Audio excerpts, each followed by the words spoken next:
And the hotspot. Nice. So now hopefully you'll stay on. Yeah, it was so hard. You kept dropping out. How frustrating, huh? Okay, so all right. Thanks for dealing with those things so that you can be part of the class. I wanted to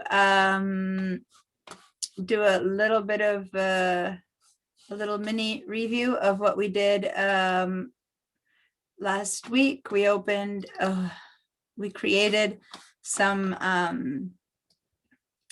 shapes, and this time we learned, we created some shapes in particular that we modified, and then we used groups to create more shapes out of that. So hopefully those of you who missed the class were able to watch the video or have an idea what I'm talking about. So basically we used circles and rectangles, and what's the tool that helps them become two or more objects become another shape? Does anyone remember the name of the tool perchance? I'm going to share my screen so that it's not so such a conversation isn't such a blank conversation. Let me share my screen so that you guys, I can point you to what my question is. So are you talking about the shape builder? Yes, that's the tool I'm looking for.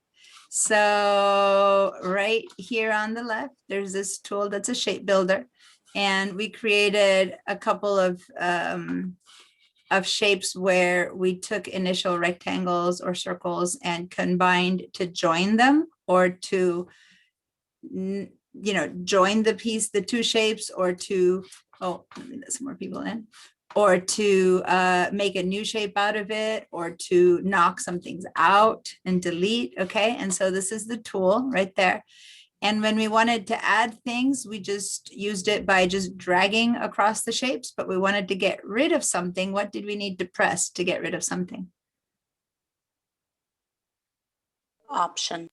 You have to help. Yeah, the option key is the one that allows you to delete or knock out or separate pieces from each other. Okay, the option is always option, by the way, for the Mac, or Alt for the PC. Okay, so if you have a PC laptop, it only says Alt.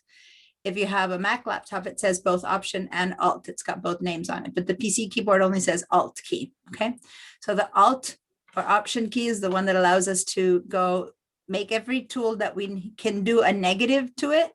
It's always that key. All right, and then after that, we created a series of shapes, and I'm going to open that one here to give you guys a little reminder, where we used a simple shape. And what tool did we use to create this kind of effect?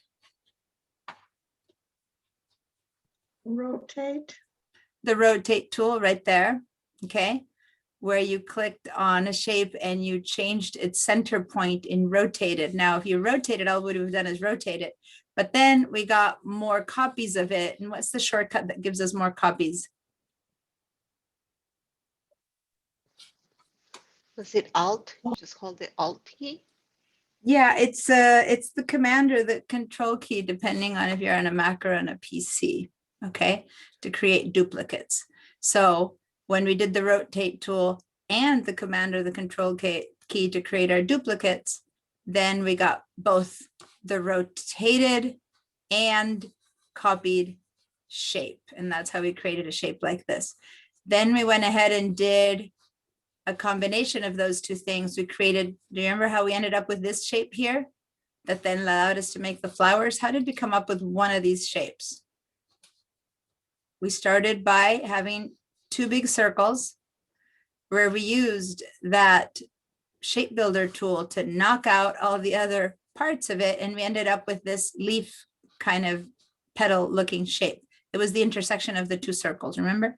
And then we started duplicating it and making groups inside of groups and rotating each group, but always keeping the element as separate groups within one main group, right? So now we can go inside of that object, move it as one piece, right? So if I want to grab this shape now and move it as one piece, I can, right? I think this is the shape that we could now move as one piece, right? But if I were to want to individually work on each one of these, what did I have to do to individually change the color of this or of this or of this? What did I have to do to get in there? Double click. A double click was the way to enter this isolation mode, okay? So we double click on something and double click until we separate it from the rest of its group. And once we see it on its own, then we could change that color or that shape. Or we could have also done that using the layers, right? We could have gone in here and opened up and began to just choose it this way. But it gets to a point when you have too many shapes or layers that this might be harder to follow through with than to just double click. Okay, so those are the two methods. Now, the last thing we did was what happened here? What did I fill these things with? This in particular is filled with, I'm going to make this smaller because it's easier for you guys. I have half the screen. So what was this filled with? Is this just a color? These are called what? Patterns? Patterns, yeah. Showed you how to fill with patterns. I showed you a few libraries with patterns, and I showed you a few libraries with different colors that are set up by Illustrator for us to use. And I used a library, I think it was Renaissance Tones or something like that to put the colors in this flower. And I used the patterns, I believe nature patterns. I don't remember what library of patterns I used to fill these petals, okay? And then the last thing we did, I began to show you, and this I just barely touched upon. What's these called? What is this? What are these petals filled with?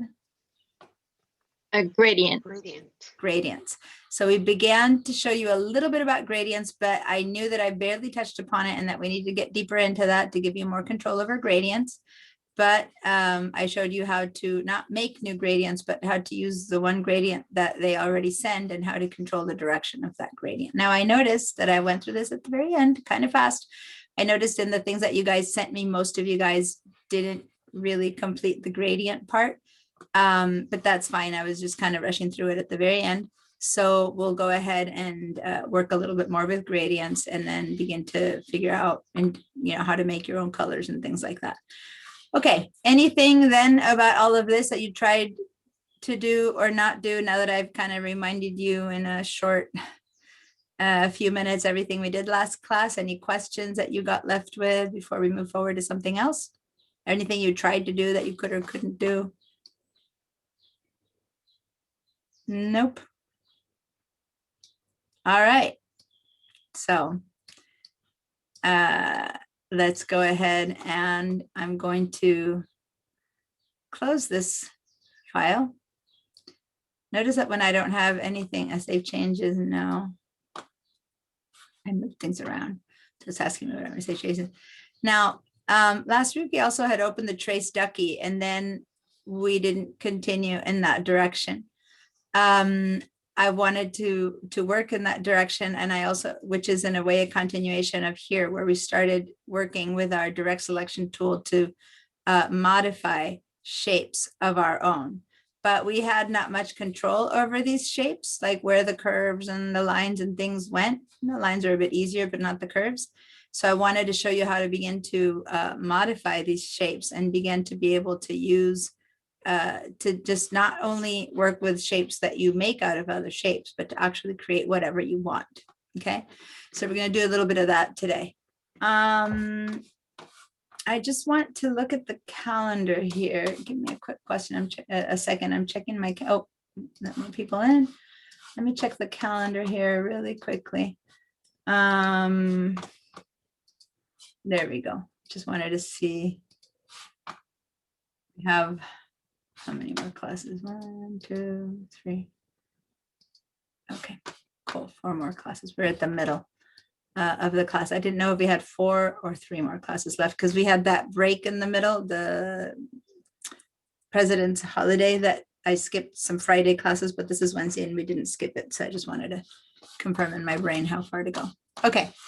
All right. So we're going to go ahead and if you look at your recents over here, do you see a trace ducky? Everyone who was here and opened trace ducky, do you all still have it there? Was anyone not here in class last week? Because when you don't have anything open, so if you have something open, you don't see it per se. To see it, you would have to say file new, I believe. And when you say file new, no, you said have file open. I wonder how you get it once you have, how do you get that window when you have it, file open? There's a way to get back to that window where you see everything. In this case, the only way I know right now off the top of my head is to not have anything open. So if you have anything, file open, close it. And then in here, in this general welcome window, you can see recent things that you did, and that kind of takes you back towards things that have been done. Now it's missing the first few sets of classes because we had a reset, but if you didn't have a reset, you should see some of the stuff. Anyway, if you don't see it, it doesn't matter, but if you do see it, you can pick it up from here. Other than that, we can go into Bridge, and in Bridge, if you are looking at your Illustrator files, then we can go down to the T for the trace ducky and open that guy up. Now, if someone needs help getting to the files here, let me know. Other than that, I want us to open the trace ducky. Double click from here and it would open up. While people are finishing opening that up, I'm going to go back to Bridge here. And I'm going to show you that there's other conversations, I believe there's other things here that say the word trace. I'm not sure, maybe not, maybe I took that name out. Yeah, that's true. The rest don't say trace. There's different kinds of tracing here that what we're going to do is trace it ourselves, use our own tools to be able to create that shape. But there's a different kind of trace that we're going to be learning. And I'm saying this because I'm inviting you to find some shapes and some elements that you want to work with on your own. Which is when you want to bring something into Illustrator that's a photograph or a piece of art that you've made, like a sketch. Maybe you wanted to create a logo for your business and you've been sketching some ideas.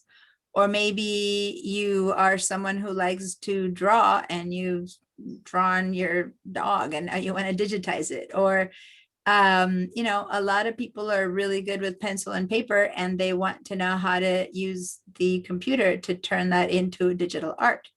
Other people are not. Other people are just into using digital art and couldn't even imagine how to do something with pencil and paper. So whoever you are, you still can use the computer to trace information.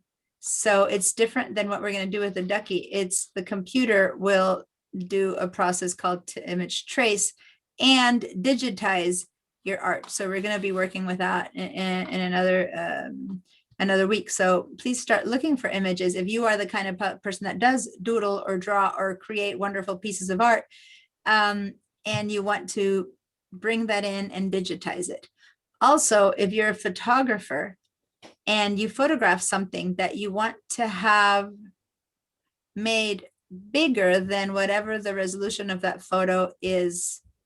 So for example, if you photographed, and I'm thinking of those trucks that go by on the street in Santa Barbara, we have the Berry Man or something like that. Or I sometimes see, I think it's Bonds or truck that goes by and it have these huge pieces of fruit on the side, right? Those are photographs. Well, there's no way that a regular photograph that you take with your phone or with a basic digital camera would be able to get printed that huge apple, right? That huge thing. So you would have to make that photograph, you would have to trace that photograph into Illustrator, turn it into digital art. It would stop being pixelated. It would turn into a vector file, and then you can make it as big as you want, but you couldn't leaving it as a photograph, okay? So anyway, we're gonna work with images that I have, but if you have any you want to bring in to practice on your own, please do so. That's just like homework, prepare some stuff. All right. So does anyone not have the ducky open? And did everyone sign into the chat, by the way, just to make sure that everyone's had a chance to sign into the chat? All right, so if you have, if no one does not have the ducky open, then that's good. Now, let's go to Illustrator and click over here. And the way this art works, it's looking kind of faded or ghosted, right? Let me show you the layers. Let me click on the layers over here. You actually have, for the first time ever, 2 layers. You know, up until now, we've always been using only 1 layer, and that 1 layer has different elements inside of it. Remember that? Well, lo and behold, we actually have 2 layers. You can have as many layers as you want. We just don't normally use a ton of layers. I've told you how I use it for things like text in 1 layer, art in another layer, maybe guidelines in another layer, things like that. But this is another example. What you can do with a layer is that in this case, see how this is locked? This layer is locked, so that if you tried to select it or grab it or anything, this is completely ungrabbable. There's nothing here you can do to it. It is not a shape that you can actually access. That's because the layer is locked. But on top of that, it's been turned into a trace, a template mode kind of thing, so that we can't use it, we can't grab it, and it's just there to be a guide for us to begin to outline it and create our own duck. All right, and we can do that on layer 2, which is wide open and available. So by having this locked like that, that means that you can't access. Of course, you can unlock it very easily by opening that way, in which case now it's, you know, grabbable and movable. But the idea is that when you want to trace something, you don't want to be able to grab it. So we lock it again. But just so you guys get a feel for that, go ahead and unlock it. See now how it is completely usable. Okay. And then you can undo that move with a Command Z or Control Z and then lock it again. Okay. Just wanted to show you how that works. When something is locked, it just is inaccessible to you. All right. So we're going to select layer 2 and we're going to work in layer 2.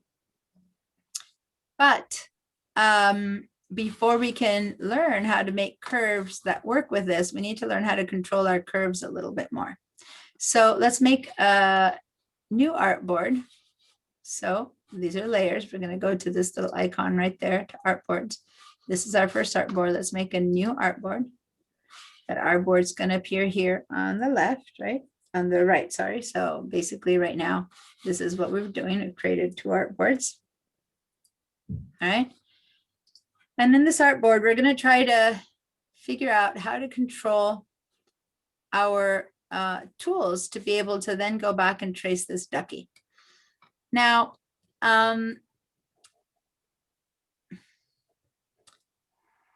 this is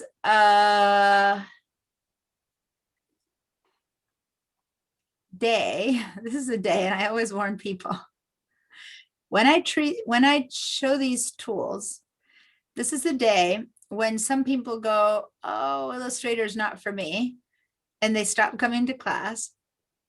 Or some people go, oh my God, this is the best thing that's ever happened to me. I see the light manna from heaven. I cannot imagine you waited this long to show us this tool. And you become an addict to the pen tool in Illustrator. It can go 2 very big ways. My request is those of you who see the light, like, you know, your future is brought wide and open, that's great, use it. But the ones who don't like these tools, it's okay. There's so many other things to do with Illustrator. You do not have to use this tool to enjoy Illustrator. It's just that it is a slightly more complicated to use than the tools we've been using. And I want to let you know not to give up, not to say, oh, Illustrator is not for me just because you can't use the pen tools easily. That said, notice that there's 2 types of pen tools. Now, everything I just said applies 90% to the original pen tool. This pen tool, once you learn how to use it, is almost like the best thing that ever happened to you. But it takes quite a while to learn how to use it. But it's the only pen tool that was available in Illustrator for the past 25 years. This pen tool also exists in Illustrator and Photoshop and in InDesign. But it's not that easy to use. It's not in the most intuitive thing. The good news is that this pen tool is new. It got created a few years ago. At this point, it's probably 2 years old, maybe 3. I'm trying to remember when it showed up working well enough for people to start adopting it. The whole point of this tool is for everyone who hates that tool, you've got this one. And if you love this one, you probably don't use this one much. And if you love this one, you probably don't use this one much. It's kind of not like they work. They're both called pen tools, but they work pretty much the opposite way, one from the other. They're not the same. Like here you have 2 arrow tools, but they do 2 different things. So it makes sense to have 2. These both do the same thing, but they operate opposite one to each other. So I am going to try to teach you how to use the one that's supposed to be the new and more simple tool, the curvature tool. Okay. I'm going to teach you how to use that one. And if there's things that you can at the end not accomplish with it, then you can always learn how to use this one, which can do a few more things than what this one can do. But for the most part, just about everyone should be able to use this one to do stuff. Now, I've never tried to trace the ducky with this one. I've used the ducky forever, and I've always taught this pen tool. The last few classes, I began to teach this one because it's become now the priority tool. So I'm starting with this one. I've never traced the ducky with this one, so this is going to be new for me too. All right, as you can tell, by the way, I've used this one for 25 years and I'm really comfortable with it. And I am still learning to be really comfortable with this one. So hold me in your thoughts when I teach it to you in case there's something that I don't get to be really good at, because this one's new for me too after using something, because it works. It's like your brain has to flip completely. All right, so let's go for the curvature tool. Here's the thing, it's called the curvature tool because what was always hard with this tool is to make curves. This one is easy, is good for lines, but it's hard to make curves. So the curvature tool means that the first thing that this one does is make curves. So what's going to happen is you need to look at that little shape of this tool and notice that it has a tip of your pen, which should be considered the important part of it. The tip of the pen is the X, so to say. The X marks the spot. And that little shape that you see underneath, that's like an asterisk in this case, it will keep changing. Just like last week, I kept showing you how things kept changing when you hovered over an anchor. So I'm going to click a single time, and I'm going to drop a line there. That little place I clicked, drop a circle. So first is watch, by the way. And then I'm going to click somewhere else. It would seem to be a straight line. I just clicked, but look what happens when I move my mouse. I'm just hovering now. I'm not actually doing anything. I clicked there and I clicked here, and now I am just hovering. And what's happening is that line that you see being created, that is going to be where my path is going to go. So now I'm going to go ahead and I'm going to click one more time over here.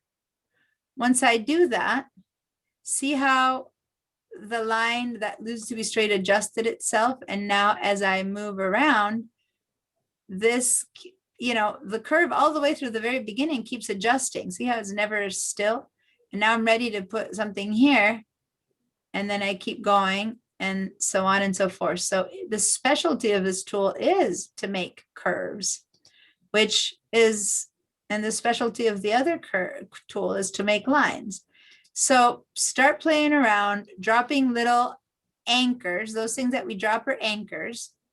And then wherever we click again, we're dropping an anchor and the paths get created. And then now watch, when I started that tool, I had a little asterisk. Notice that I don't have an asterisk anymore because that meant I was starting a path.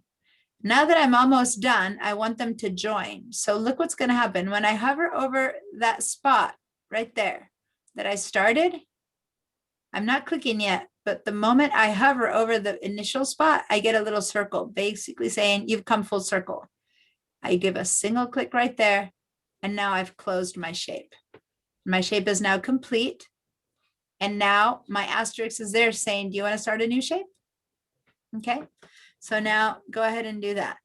drop something else, drop something else, drop something else, and then close it. Oh, yeah, I forgot to mention that we're making this as lines without stroke and white fill, which is really silly because now it looks like we have no shapes. So go ahead and move back to your move tool. Select that shape and give it a color because otherwise it's going to look like we have no shape. The settings of this ducky are to have no stroke. Hey, Diana, Yes. when I click on the curvature tool, Yeah. I just have a pencil with no sign, so I cannot trace anything. Want me to share? We're not, yeah, go ahead and share, but we're not tracing anything right now. We're just drawing. Let me stop my share. We're just drawing new things. Go ahead and share your screen so I can see your curvature tool. Share. Hold on. Mhm. Share. So here's the curvature tool, right? Can you see Yeah. my screen? Yeah, yeah. And then you see how Oh, the pen has. okay. Yeah, good point. You're trying to write on the locked layer. Go to your layers, Oh, open your layers. Guys, can you show again so everyone can Mm. see? Hold on, show again so everyone can see. Put your mouse where you were. See that little forbidden sign? That's because she's being told you can't do this. That's because she's trying to write on her locked layer. See that, you guys? When you go down, she opened her layers and see how the selected layer is layer 1. Mm. So I might have not been clear about that. That might be happening to others. Go and select layer 2. Not that per se, the actual layer, just on the gray, just, yeah, layer, select that thing that says layer 2, the work layer. Yeah. See how now it's, and there you go. It Okay. needs to be blue. Okay. All right. And now Thank you can you. do it.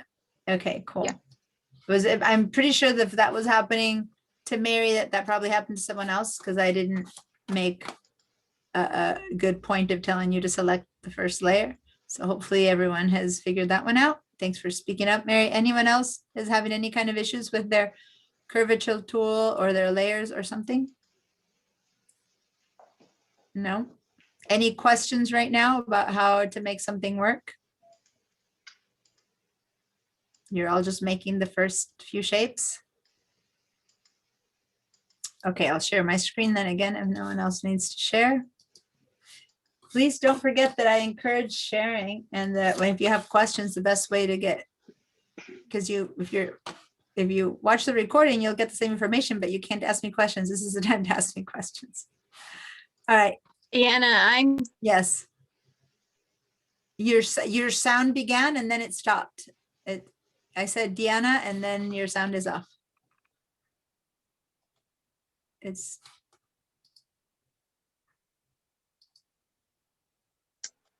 yeah, okay. I think my VM view has kicked me off so many times. I'm just gonna follow along and listen to you because I Oh, get to a no. point where I try to select a tool or add an artboard and it's doing nothing, and then disclaimer comes up that it's end of session. Oh, I'm just gonna watch. how frustrating. Well, I do think, it's 5:30. Maybe there's people use well, that used to be when people came home from work, but now that everyone's at home, I don't know. It used to be there was a time where everyone was online and it got bad, but it would seem almost like at this time of the afternoon, it gets worse. Maybe people stop working and start streaming movies or something. Anyway, I'm sorry. Go ahead and do your best to keep kind of connecting. I don't want you to give up, but yeah, I understand. Okay. Thanks for letting me know. Anyone else having issues right now with the VDI that it's disconnecting? You might want to consider, Jean, by the way, if this is happening a lot, to get a booster to make your signal more powerful or something like that, which is what Lynthia just did. I don't know. We can talk later about it, but I think this has happened to you before, right? Where you were having issues.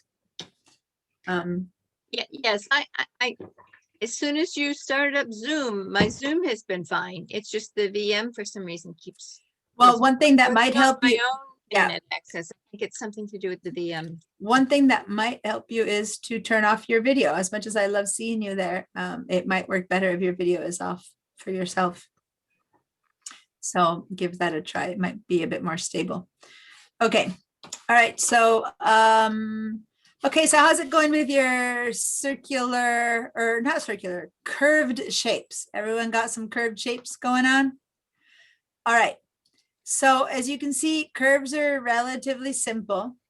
Now, with the same curvature tool, we can go ahead and so now we're done, right? You've completed a shape, you've completed another shape. You can go back now with that same tool. And when you hover over an anchor, it turns into an arrow, which allows you to grab that and modify it. So if you wanted to make that shape and modify it, you can. You can now change that from the anchors. Where you shouldn't try to modify it is from the paths. Because if you try to modify it from the paths, what you're going to be doing, see how the shape is turning into a plus sign? You'd be adding another path, which might be what you wanted to do, but it won't be the best way to modify a path. You modify the curves by moving the anchors. And then if need be, you move an anchor over a little bit if you need to or something like that. But if you try to click on a path, you wouldn't be able to do that. Hello, Okay. this is Robert. I have Yes. a question. Yes, Robert. Okay, I went to the V tool, and so I have two different objects, Yeah. Mhm. and then I went back in with the curvature pen tool, Yeah. and my anchors are gone. How do you activate those objects? Okay. So if when you went to your V tool, if you clicked away and neither of the objects are selected, then the anchors are gone, right? So go ahead and select an object. And then when you go to your curvature, it works. If you now click on a curvature tool, these shapes haven't been selected. So the anchors are gone. So first select it with a selection tool, then go back to the curvature shape and there are your anchors. Okay. So with the selection, Wait. yeah. Selection, and then what? Select a shape, Yeah.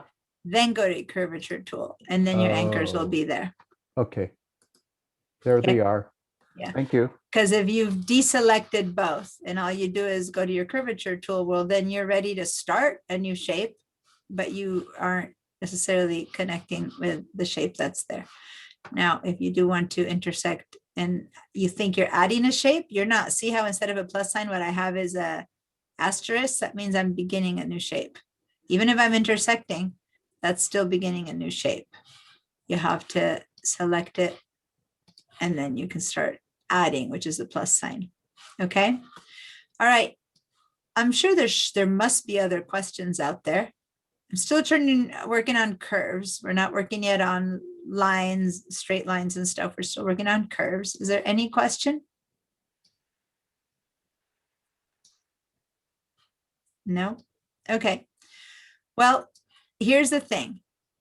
There's a limit to how much you can accomplish by moving anchors around. Sometimes you want to move this curve, but you don't want to move that anchor. It's not like you want to make it there or there. You just wanted to make this curve more pronounced or less pronounced, but this doesn't do the job, right? You see what I mean? This is fine for moving the thing, but what if that has to stay there? You just want this to be deeper and this more pronounced. You just want that to be a different curve than it is, right? Does anyone remember what tool we used to operate curves a few days ago when we first worked with curves? pen tool. Or No. direct select. Yes, the direct selection tool, the white arrow. With this shape selected, go to the white selection tool.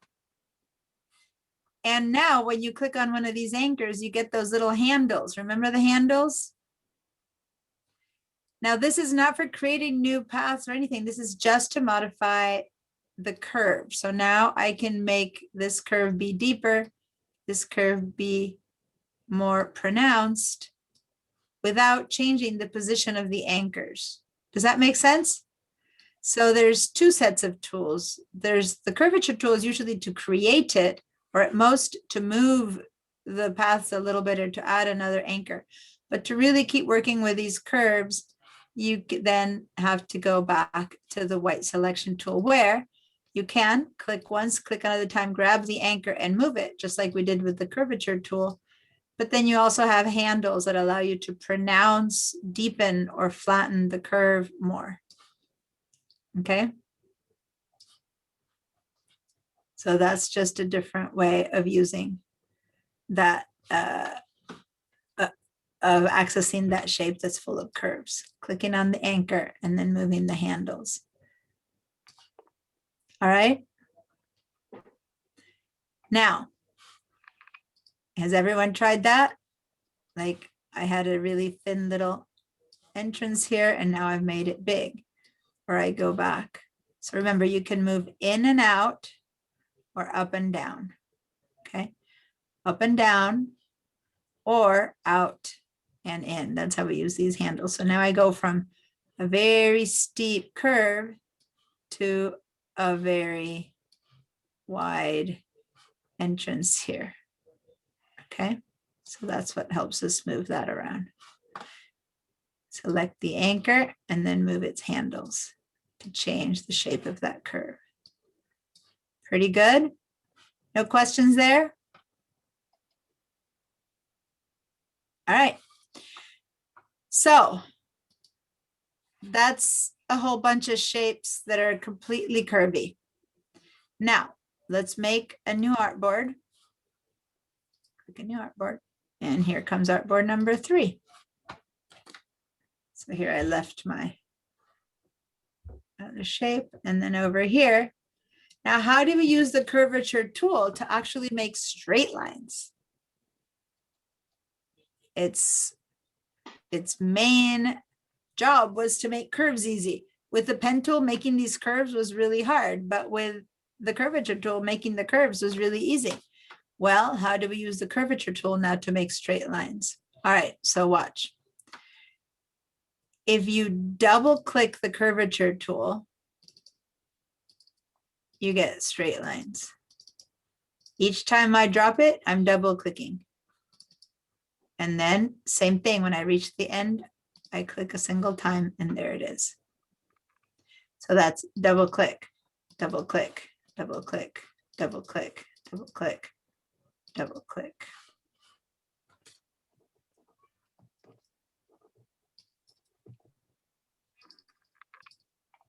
Oh, I only single clicked there. See, the moment I single clicked, I got myself a curve. Is everyone okay with that? You got your double clicks down? Okay. No questions there? How do you get out of the double? I mean, how do you close this so that you're, You have to go back to the first one, the original. always. You have to go to close it. You have to go and wait until you see that completion circle, right? And you single click to connect it to that last one. oh, single. Okay, single click for that last one. Hmm. When you see that circle, and then you're done. Okay, and then you have your shapes. I'm gonna go ahead and delete one and make some more space here. And then if you want to move these anchors, you still can. You grab it and you move it just like before. You know, you move it around. You're still in the curvature tool. You modify where you want it to be, et cetera, et cetera. All of this with the curvature tool. You don't have to double click to just move the anchors around. Just hover over them. Oh, looks like here I got one that wasn't. I'm going to show you how to deal with that now. Okay. Is everyone Joanna? ready? Yes. No. I'm stuck in an endless line and click. How do you stop this? You have, okay, I kept saying you have to finish it by connecting to the first thing like Okay. that. But what if you don't want to connect to the first thing, Right. right? Yep. Then you can disconnect by hitting escape.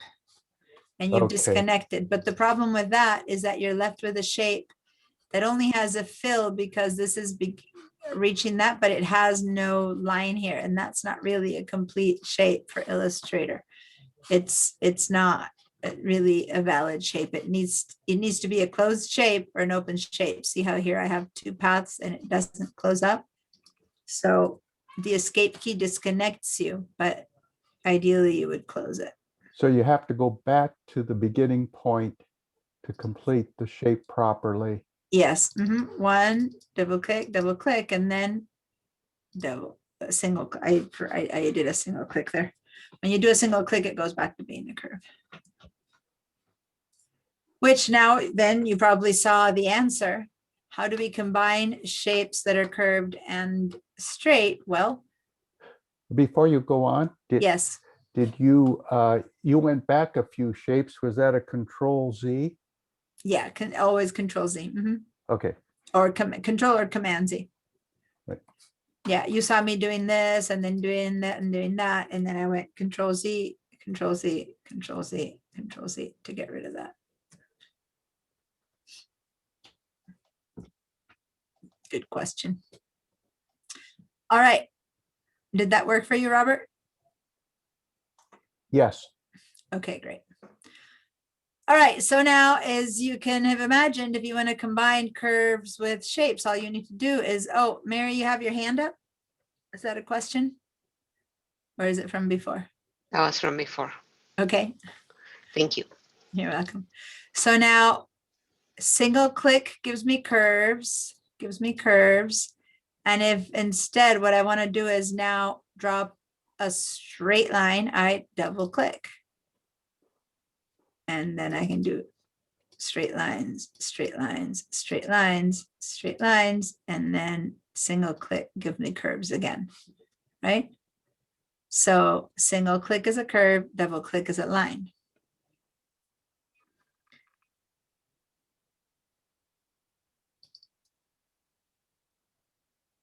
Double click, single click,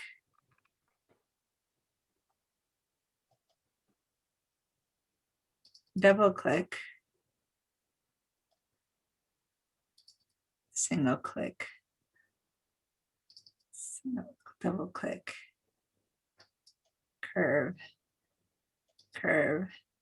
So it takes a little bit of getting accustomed until you kind of figure it out. But what if you want to change? So I just made this shape here, right? Which is kind of a weird shape.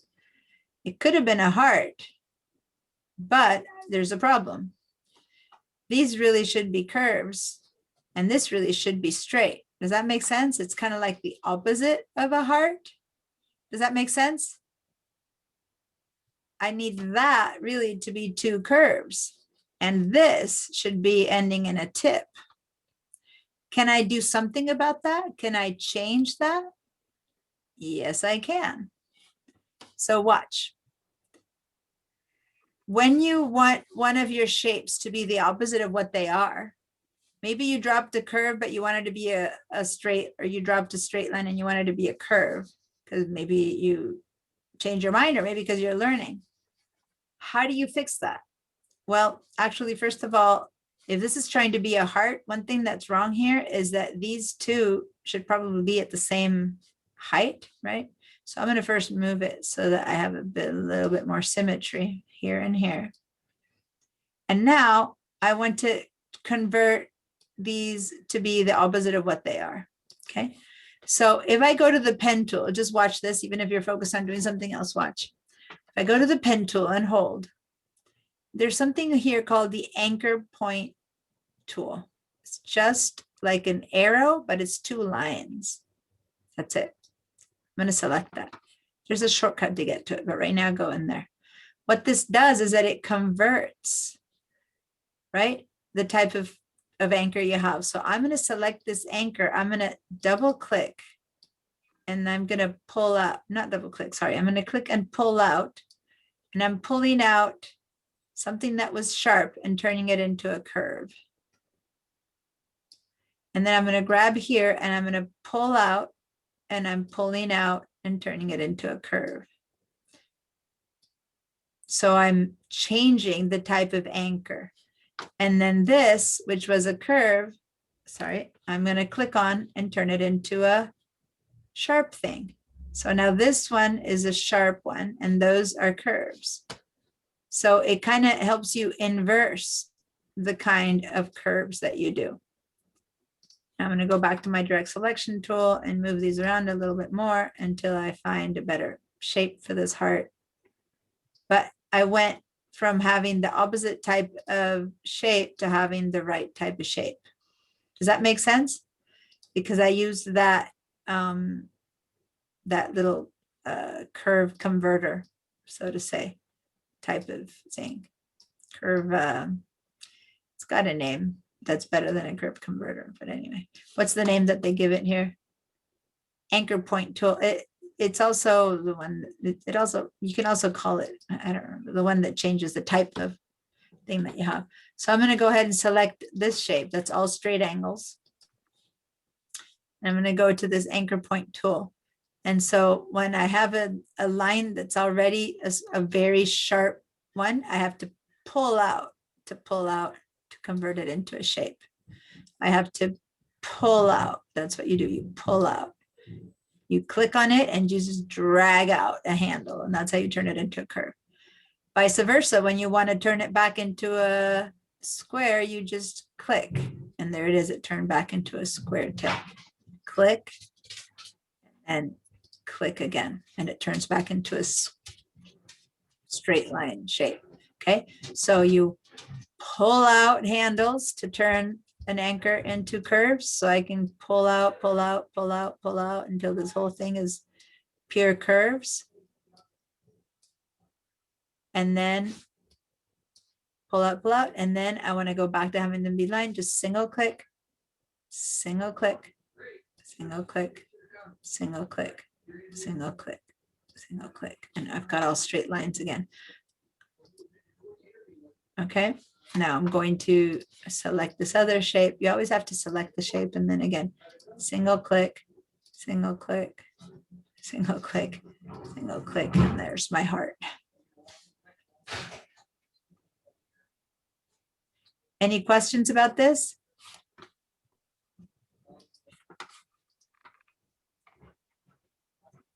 How's it going out there? Does anybody want to share some of their shapes?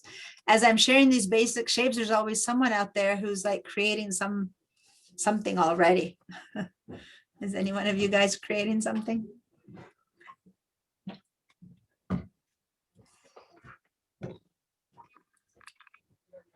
That you want to share, or that you want to ask about, or something you're trying to do that isn't working? No? Is the quickest way, is the quickest path out of a selection to actually click on the selection tool? Is that the quickest path out of something selected? Yeah, there's the shortcut, right? There's a quick shortcut. So say that, I don't know how many of you guys want to learn more shortcuts, but when you're selecting an element, so say that I'm in any tool, whichever tool I'm in. Let me put ourselves back in the curvature tool, for example, right? And so I'm happily adding more paths to this. If I want to quickly get my selection tool, I can just temporarily hold down the control key. And what I just do by doing that is picking up the black selection tool, and I can then click away, and then I let go, and there I'm again. So clicking down the control key for the PC or the command key for the Mac, from any tool that I'm in, quickly gives me access for just while I'm holding it down to the selection tool, in which case, say that I want to select something right now. You know, Robert asked, oh, I'm trying to add things here, but it's not selected. So I can either go all the way here and select that, then go back and select the curvature tool, or I can just go hold down the control key, select, let go, and I'm still in my curvature tool. Now I can keep adding more things to my paths. So it's like a quick access to a temporary quick access to my selection tool. I don't know how many of you guys followed that or care about that. Many times when I teach that, unless you're ready for it, it's one thing too many. But for those of you who do learn it, it simplifies your life a lot. So basically, when you're in the middle of using any other tool, watch this one example again. I'm in the middle of this tool. But really what I want to go do is put some more anchors in this one. Right? So what I would have to do is select it so that I can put more anchors. Right now, this one is a selected one. So instead of changing tool, I want to keep holding on to the curvature tool. I quickly hold down my control key or option key, select this one instead, let go, and there we go. I'm back in my curvature tool. And now I can add more things to this one. Then I want to go to this one. I hold down control key, click this one. And now I go back to this one. If you're on a PC, it's control. If you're on a Mac, it's the command key that quickly gives you access to a shape like that. Deanna, Okay. Yes. Can you select more than one object doing that? Yeah, as long as you hold down the control key, you're basically on your selection tool. So you would then have to also hold the shift key to select two shapes. So Okay, you're holding the control and the shift key, then you let go and you've got both selected. The problem is that to use the curvature tool, you can't have two things selected. You really can only have one at a time. So for this example, it doesn't work. It did select two things, which is good if I wanted to move them together at the same time, but it doesn't work for the curvature tool. The curvature tool needs just the one item selected, right? So to work on a shape, you need only one item selected. Just to move things around and to color them and stuff like that, you can have more than one item selected. All right. So how about we all try, did anyone make a purposeful shape up until now? Because I haven't been making purposeful shapes except for that heart that I showed you. Had everyone tried to make a purposeful shape? Thank you. That you want to share? I don't know if you're all like not having anything to say, or if you're not doing the work, or if you're just sleepy, or if you're just so busy doing it that everything is good. Give me a little feedback here. Give me a little thumbs up if you're doing fine. So go Say to your, sleepy and fine, and I turned a shape into a random, well, it looks like a random dog. I don't know. okay. But it's really, I don't think it's share worthy at all. But All right. Does it look like a dog as much as this thing here looks like a high-heeled boot or something? no, it's a little more dog-like. It's a little more fox. Oh, okay. But Oh, good. still. I was just looking at this going, looks like a cartoon boot. All right. So Molly, Timothy, Mayuri, In people who any I haven't tool, been hearing from. if you hold down the command tool, you can switch out any tool. Not You the- can, yes, it's for Okay. any tool. Okay. Command key Cool. gives you a quick access to the selection, to the black black selection tool. Okay, I have a question. If you were doing the yeah. heart, how do you make the two rounded identical? And how do you make it an even heart? Yeah, well, that's actually a good point. When you want to do things identical, you have to do what we did last week, right? You have to make half a heart and then flip it and join it. Because other than that, unless you use a grid where you drop your anchor on that exact spot on the grid, it would be hard to make it identical. Does that make sense? Perfect. So now, if you are wanting to make a funky skewed kind of heart, then that's easy, because not all hearts have to be identical, and you're going to have a different kind of heart. But if you're trying to so here, let me pull these two and make these two. I moved it the wrong way. Let me I always want to do the shortcut for I always automatically, my brain does the Mac shortcut, and then I remember that I'm on the PC here. So now I'm going to go over here and delete some anchors that I don't need, that I had added here. So if you then want to just play around with the shape and make it be, two types of hearts or a skewed kind of heart or whatever, you can have some fun there. But if you want to try to make this be, I need to get rid of that. So if you want to get rid of an extra anchor, you have to use the pen tool too. So, so if you want, so what you're trying to do is something funky like that, life is good. But if you want to do a kind of heart that's identical, the only way to do it is to make half a shape, right? And then flip it. And then you have an identical shape. So maybe let's give that a try. So I'm gonna make half a shape. So I'm gonna start with a curve.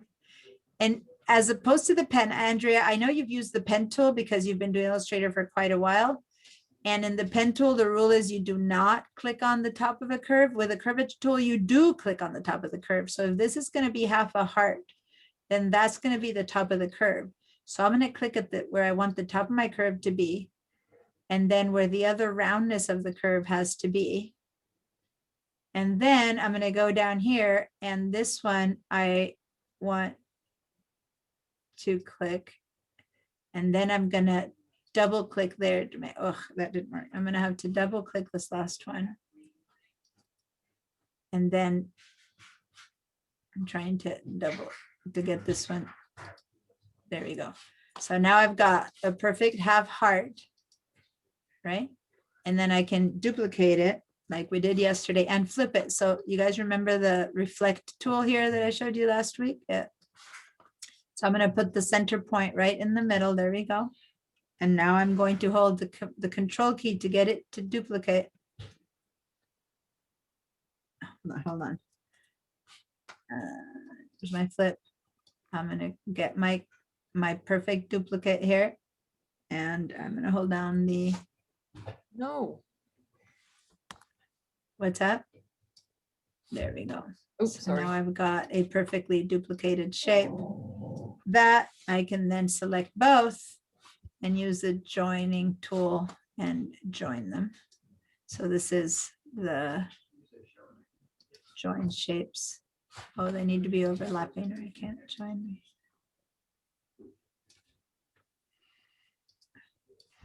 Two shapes, join tool. And there you go. Now I have a heart that is this kind of weird curve I did there. It's exactly duplicated there because I got it. I duplicated it. I flipped it. I'm going to undo the steps. And there we go. Undo, undo, undo. And this is what I started with. All right. Now, if I don't like that curve, I would have had to fix that first because now I duplicated a bad curve twice. So I'm going to go over here and I'm going to click on that curve and I'm going to try to get a better little curve going there. And then I'll be happier with it.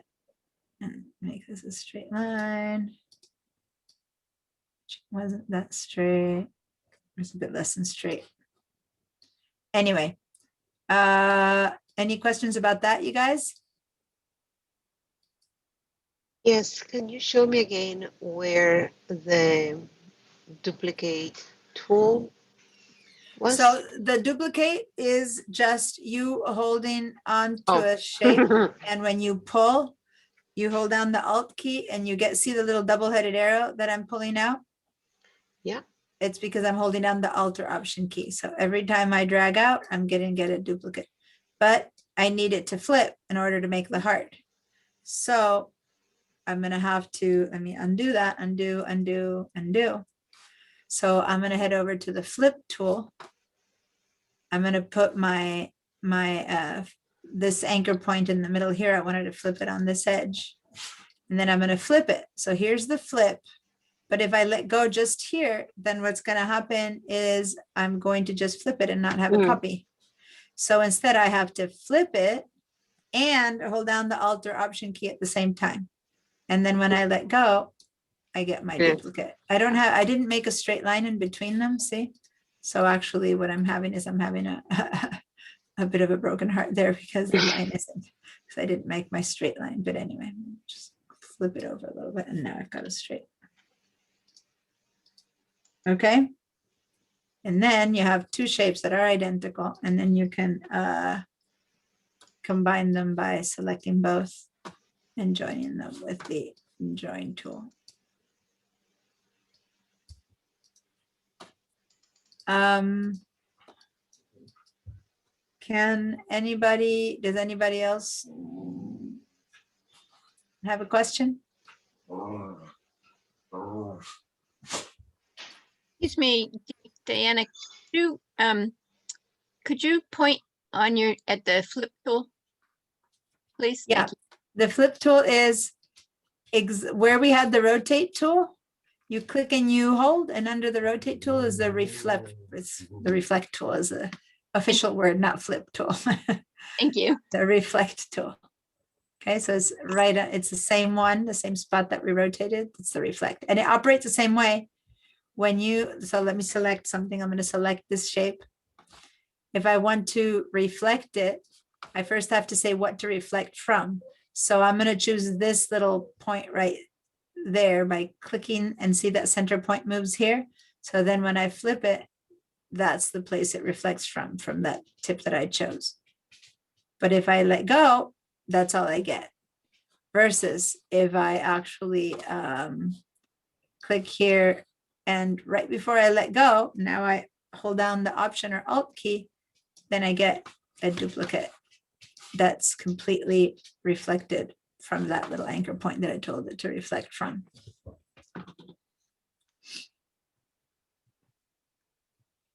Did that work for you guys? I'm trying it now. All right, give it a try, and any questions you might have. Is there a way you can check if your tool is actually closed? Your tool is closed. Can you I explain mean, that if sorry, can your you, shape? is there, yeah, your shape? Is there a way Yeah, you so can when you check? select the shape, you should have, or when you hover over it, you should see the path lines across all around. Here's an example of a shape that I did not close. I'm gonna hit Escape key, okay? So that's not closed. So if I hover over this one, I have lines, paths everywhere. I hover over this one, I only have a path there, and see how that's a fill with no path on it? There's, see the path line is everywhere and all the rest, but this one only has a path on top, and that's just a colored fill. Got it. That will go straight from the one end to the other the most it can. And usually you will do open paths like that, but when you do that, you will do it because you will not have fills and you will just add strokes. So you might make this be a stroke, and that's a perfectly acceptable way of doing that because you're making a stroke along the path. But if you add a fill to that fill, it'll just go as quick as it can from here to here. So it's not going to respect any shape in particular unless you want it to. Does that make sense? It's perfectly fine to use that and to cut it off to then stroke it. But if you want to be able to control that shape, it needs to be a shape and it needs to have a path to close it. All right, how's it going, guys? How did you join the two pieces again? With the, Okay, you have to have them overlapping. So if I have two separate pieces like this, and I try to use my width, my shape builder tool, and I try to join them, it can't really join them, right? So they have to be touching. So you need to overlap them, which in this case, I didn't have a perfect overlap because I had, I jiggled one over. Unfortunately, I moved one. Anyway, so you overlap them. Let me get closer so that I can try to. And then you select them both. And then with the join tool, you can join them. So you go to the shape builder tool and you just drag across. Okay, I got that little tip off because I rotated one and I didn't rotate the other. So I have that little tip there, but which I can fix, I can get up close to that and say, I don't like that. So let me fix that. So I'll go and select that shape, right? And then I can go ahead and grab that anchor and get rid of it because it's one anchor I didn't want. There you go. So now I'm fine.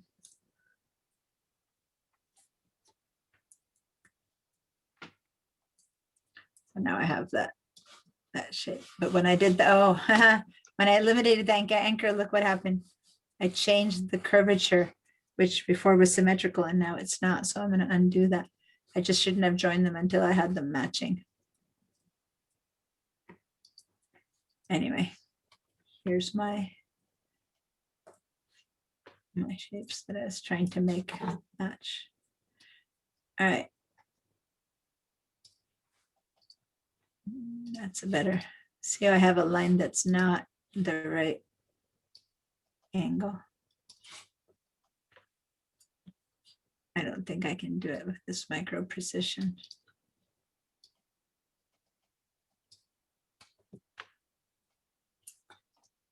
There we go. Now I've joined them correctly. Now I can overlap them, and now I have my perfect heart. Yay, 2 symmetrical pieces. All right. Any other questions? So if we have no other, oh, someone was trying to speak? No. Hi, Anne. So now, now let's see what it would take to head over to this ducky and see if we can create a bit of a trace now. When you try to trace something, let me just show you something. If it has a fill and you're trying to trace it, right? So you're beginning to drop things over here to trace them. There's a problem, which is you're going to start hiding your shape. Well, in this case, it didn't matter too much because you're going in, but you need to stop. See how it kind of the fill becomes weird and stuff like that. So in order to trace something, I recommend I'm gonna command control Z and get rid of your fill, and instead add yourself a stroke of a color that's definitely not yellow, so that you can really see what's happening. And the paths right now that we have are red. You might notice that originally our paths were blue, but in every other, let me open any other thing that we've been working on. Let me go back to anything that we used recently. I just want to remind you something I hadn't pointed out, that for days now, everything we've been doing, our box outline, our paths, everything has been blue. See? That's the color, or what were our paths. Now notice that in this one, the lines, the paths and everything are red. See that? And that's because we have a new layer. See this red here? The blue was the original layer, and the red is what paths will look like in this layer. Just to show you, not because I want a new layer, but I'm going to make a new layer here and see the next one. If I try to have another layer, the next one will have green paths and anchors. See that? This color is telling you what these paths are. So I'm going to undo. I don't want a new layer here, but this red shows me that now all of these paths and handles and outline boxes are blue. Used to be blue, now they're red. I forgot to point that out. It's because we have a new layer. We're trying to distinguish which layer you're working on. Okay. So if you're going to make a stroke here, try to make it anything other than red. So I'm going to go back to this shape. And I'm going to make sure you have nothing selected. Click on some neutral area to deselect everything. Go over here to this shape. Say none to the fill. And then say yes to your stroke and choose something other than red. So I'm going to go for green. Okay. And then here we go. I'll just leave it 1 point. Okay. So now anything I make, when I'm done with it, oh, sorry, let me 0. When I'm done with this shape, the paths and stuff are red, but when I let go, it's actually a green stroke. Got it? When I select it, it looks red because that is showing me the paths and the anchors. If I click away, I'm going to have a green stroke. So that's going to be the stroke around my ducky now. So now with the curvature tool, let's see what we can do about this ducky, because I know how to do it exactly right with the pen tool, but I'm not sure I'm going to do such a good job with the curvature tool. Let's see.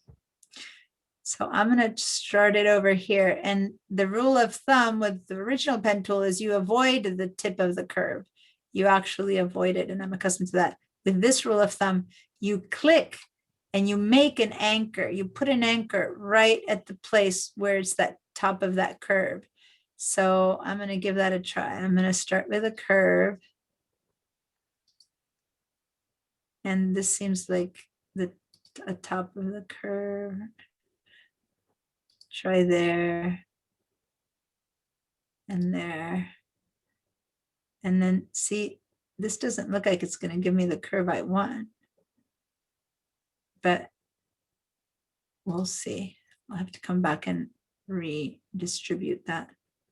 So now here, this is still a curve. So I'm going to put a single click, and I'm going to double click to change the order, the direction. There's a bit of a weird little area here, and then a curve again.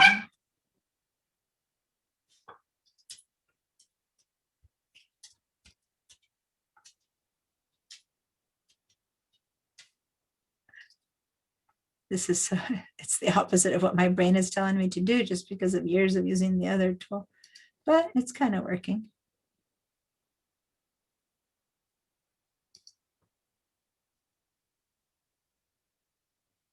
Because I have to put in more paths than I'm accustomed to make the curve go where I want it. See, I decided to challenge myself and have you all do this one so that I need to learn it too. Okay, so here I need to change the direction of that curve a bit. So I double clicked. No, because I can't. If I double click, it comes out as a flat one, so that didn't work. Make another curve.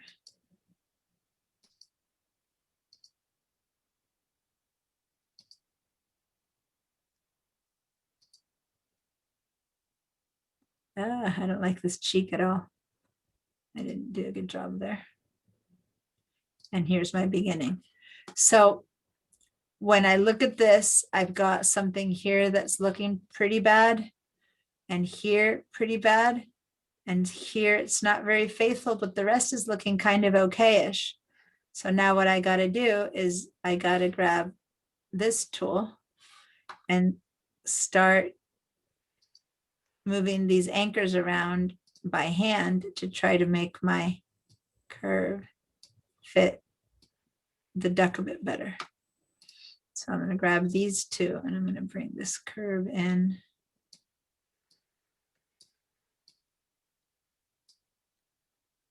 That's better.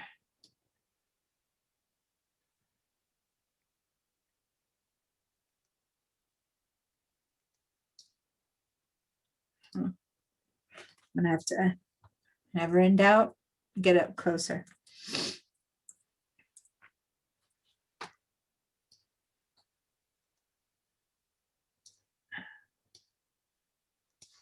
I'm hearing silence. I hope it's because you're also trying hard.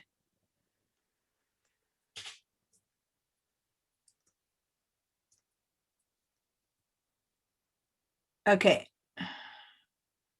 Trying to figure out on the PC what the shortcut is to move only one side. I'm having a hard time because on the Mac, there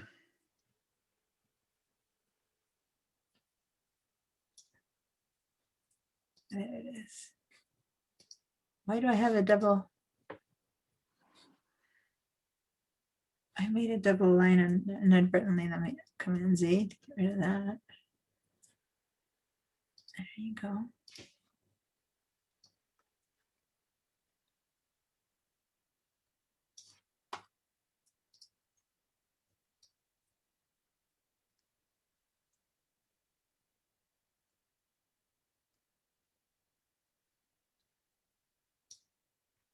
There we go.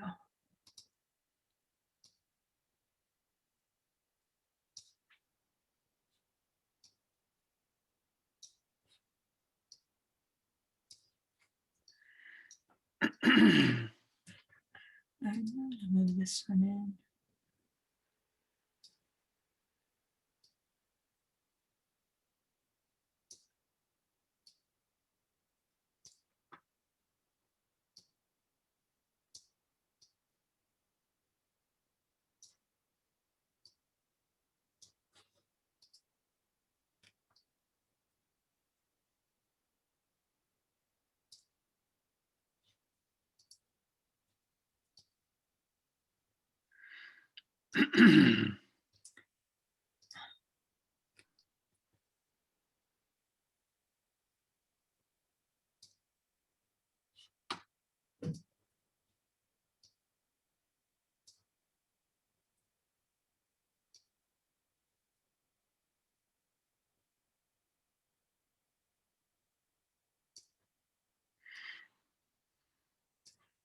So much silence, hopefully because you're all busy like me trying to get this duck to look good.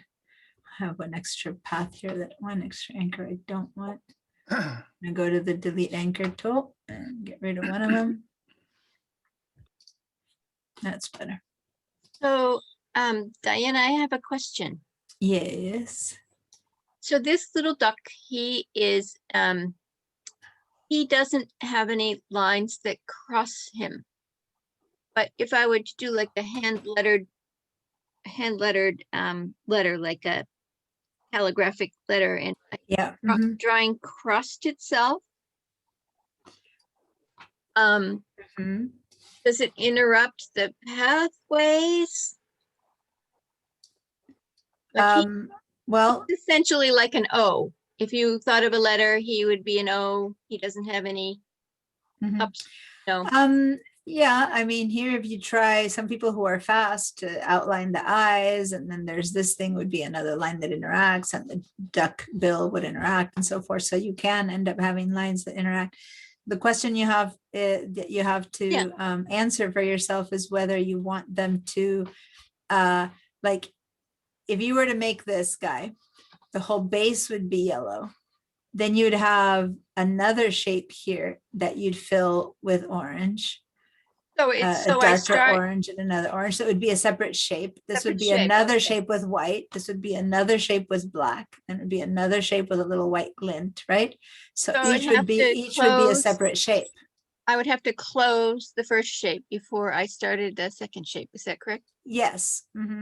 Yeah, because you can't fill this shape with yellow, for example, if you don't first close it, right? So you would definitely have to have a base, a background. Like imagine if you were painting this. Let me just back off. If you're painting this with markers or something, you know, you would have to paint all around that and then fill that with orange. You would treat it as a separate shape, right? If it were paint that you could paint on top of, you might first paint the whole background yellow and then you might paint orange on top. Either way, it would still be a separate object, right? So it's up to you whether you first paint everything yellow and then you make the beak orange as an object that's on top, or if you want to outline this and not have a space of yellow on top of that. I would definitely make everything in the background yellow. Then I would make a shape like the duck bill that's orange, and I would make two white shapes, and then I would make two black shapes. You know what I mean? One on top of the other. That's how that shape would end up being filled up. Does that answer your question or not? Yes, it does. Okay. So I worked on the head and it looks like I got a good shape. I haven't worked on that yet. How are people doing? I want to, before I keep working on my ducky, I want to give people a hand if you want to share your screen or work on your own. Any questions? Yes, Diana, Yes. it looks like it's pretty intensive trying to make that shape. Can you add more anchors to make it easier? Yeah. Two things. The more anchors you add, the more wobbly your line. So like here, I had to add an anchor there, an anchor there, an anchor there to create this bit more of a wobbly area. But if you add many anchors along a curve, you'll end up making it less graceful. So the least anchors you can use, the better. So between here and here, I used only one. But that doesn't mean that if you feel like adding more, you can't. The thing is, the more you add, the less of a swoop you'll have. Just be careful because you'll end up making more of these kind of thingies. But sure, if you feel more comfortable going step by step and making, here, I'm going to move that handle to match the shape a little bit better. There we go. Then you can add more. Let me just finish making the tip here a bit more like the shape. And again, as I said, the more you approach, the easier it is to do the job. The easier, the closer you are, the better. But if I have a curve over here, and I'm trying to make this shape and it's not working, right? Then yeah, if you feel like you need to add another anchor right there, just go ahead and add another anchor. And remember how we add anchors is you go to the shape and you click and you wait for the plus sign to appear, right? So that would be the way to do it.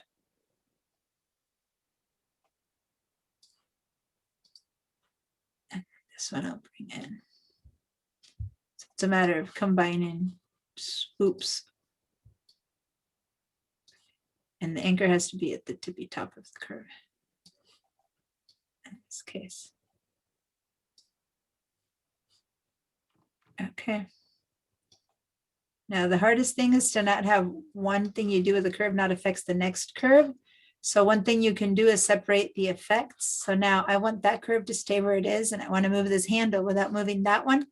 So then if I hold down the control key and move this handle, then I'm only moving this half of it and it's not affecting the other half of it.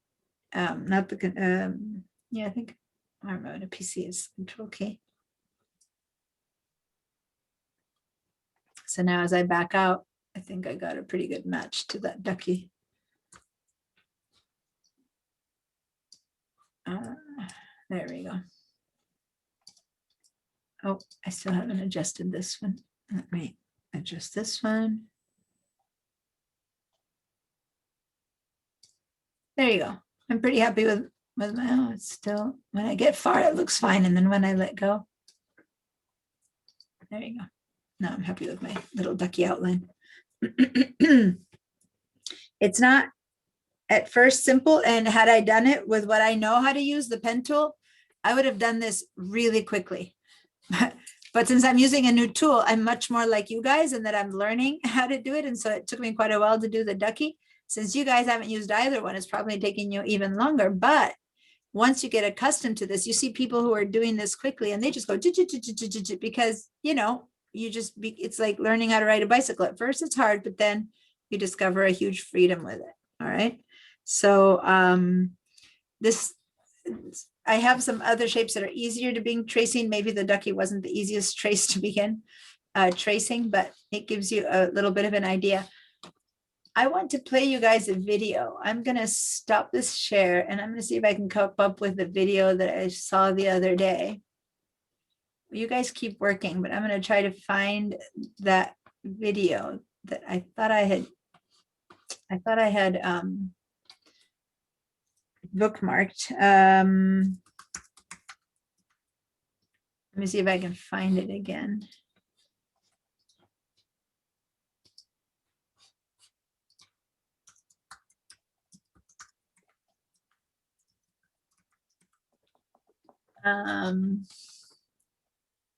Is this the short one? Yeah. So let me share this with you guys. And you can see it in the background. I want to share the sound of the video and optimize for video clip. And here we go. Oh, really? Oh, it needs me to allow it. Hold on. I have to give my computer for video before. And when you do that, oh, it had to change my video. Okay. Well, you guys tell me if you're hearing it. The curvature tool was introduced in CC 2017, but there are still a lot of Adobe. Are you hearing it? Okay, let me actually fill the screen here with this. And it's a short, just pay attention, but this guy has a mastery of the curvature tool that I don't yet have. Users who It's 3 minutes. I'll play that and then after that we can take a break. are not familiar with it. And since it was now added into Photoshop CC 2018, it's worth looking at it again and make sure that we know that it's consistent between these two applications. And once you learn it, you will feel like it's a more updated and more user-friendly version of the original pen tool. So we find it here in the toolbar. And the best way of working with this tool is, instead of trying to force and draw over the curves, we just hold down the Alt key, which will force this tool to draw in straight lines, Oh, and just draw over the tips of details. And just to use our properties panel, I'm just going to remove the fill color in this case and change the I knew there was a trick he had shown that I liked. So pay attention to this one. I had heard this and I thought, wait, I'm gonna have to show that in class. I even forgot about it. So he's going from tip to tip. Watch this, because it's pretty cool what he does. stroke color to red and maybe increase the size a little bit. So holding down the Alt key or Option key, I'm going to continue clicking on the tips of these points and then close it up at the end. And now all we have to do is to start dragging these curve segments into place. And the best thing about using the curvature tool is that we can always decide which point is the closest to what we need. So I can click anywhere on this curve, and even at a later point I can decide where anchor point actually needs to go. So once again, I could click close to this point here, but then I realized that it actually needs to go more in the center and then slightly to the left. I can do that on the go. So it really teaches us and helps us to define these curves in a much more intuitive way than using the classic pen tool. And then in case of more complex shapes like this, we might need to add 2 additional points on the curve to get the right shape. So once again, click once and then click and drag, and notice how both of the curve segments will adjust. When I move one side, the other side also adjusts, because it tries to smooth this curve out automatically. So that is the main advantage of using the curvature tool compared to the pen tool, that it will always try to create nice looking, even and smooth curves. And that really helps in most of the cases. So we could very quickly and easily recreate. Okay. So pretty cool, huh? I had forgotten about that. So it's interesting. I remember looking at the going, oh, that's a cool trick. So basically, I'm gonna hide, I'm gonna toggle off layer 2 where I traced that one, and I'm gonna try just to try it out. I made a new layer just to make a clear thing. And I'm gonna try what he said, which is with the curvature tool. I'm gonna just click. See, this is all curvy. It's a bit different, but I'm going to just click on the tips and let me see. Oh, a double click because he's making, he's making straight lines. So let me actually do double clicks. I'm going to double click here, double click there. On the opposite, I'm going to double click there, double click there, click there. Double click there. So I'm kind of treating it as straight lines, and let's see if that works. Double click there. I'm double clicking at the top of each place of this curve. Oh, I didn't double click on that one. Double click.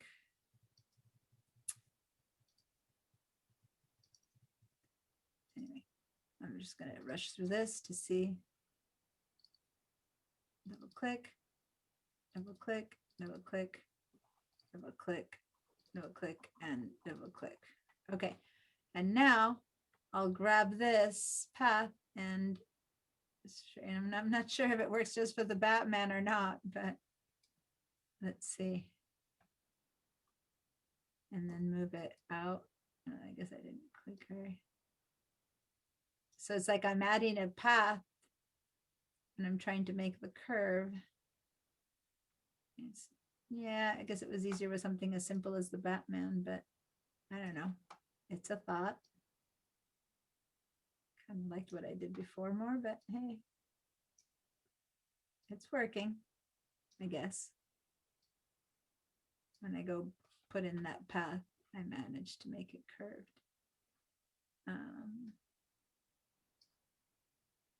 So yeah, it would still need a lot of adapting for something that has not the simple curves that the Batman had. But yeah, it works, I guess.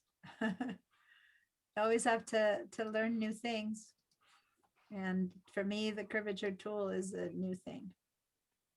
So there we go.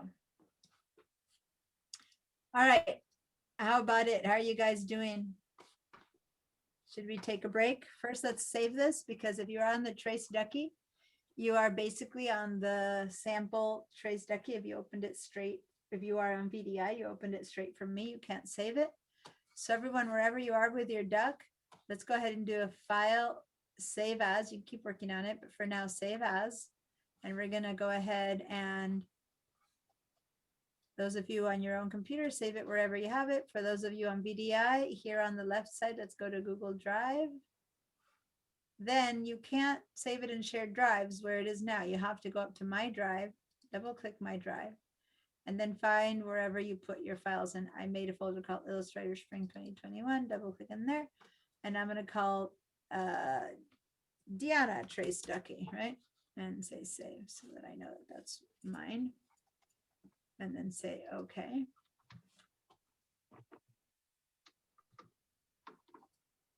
All right. I'm going to stop my sharing in case anyone has a question or wants me to help them save or something. Other than that, if no one speaks up, let's take our first break. So I'll give you one more chance to speak up before we go on a break. Questions or something that is or isn't working. I'll just chime in that it was much easier this time than it was the first class that I had with you last time. Okay. Totally great. frustrated last time. I know. See, And I feel like I got a pretty good trace. So sometimes it takes a while. Like you say, there's people that click right away. And I always walk around the Anyway. classroom and there's 2 people out of 30 who are like, do, do, do, do, do, do, do, do, do. And then the other 30 struggle with it, right? And then there's, of those, 28, there's 10 who kind of walk out feeling like, okay, this will work. And another 10 who walk out going, never show me this tool again, right? And then, it takes some learning. Yes, Jean? This seems to be most like this step we're doing now seems most like the very original Illustrator vector line drawing. Is that correct? The Like original, 1980s? 1980s, I don't think Yeah, like Illustrator existed. The late 1980s. 1980s computers were very, very much beginning. Maybe 1990s, you mean? Maybe early 1990s. Yeah, the original Illustrator, which was, it wasn't called Illustrator, it was the. Very much a line vector program. I knew people who Yeah. were like amazing at it when it first came out. and the Yeah, line I'm drawing- trying to remember the name of it at that point. Adobe bought it and called it Illustrator, but it was, I'm drawing a blank on the name of it. The tool they had is the pen tool though. It's this one. Right.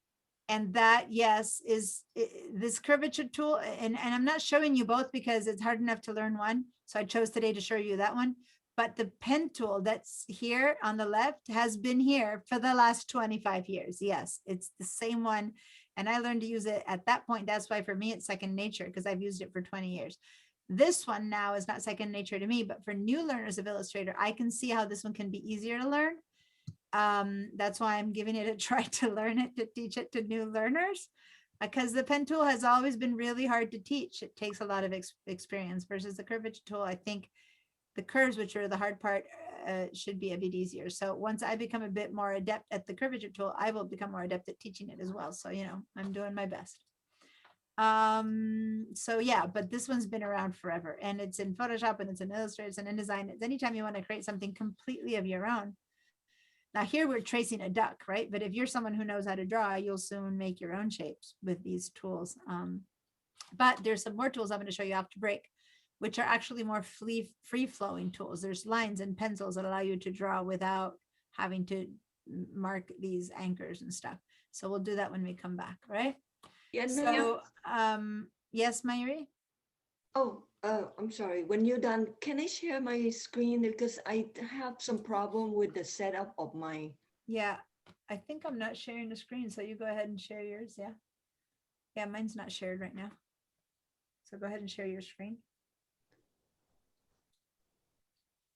Did someone else try to speak at the same time as Mayuri? I thought I heard two voices while she's sharing.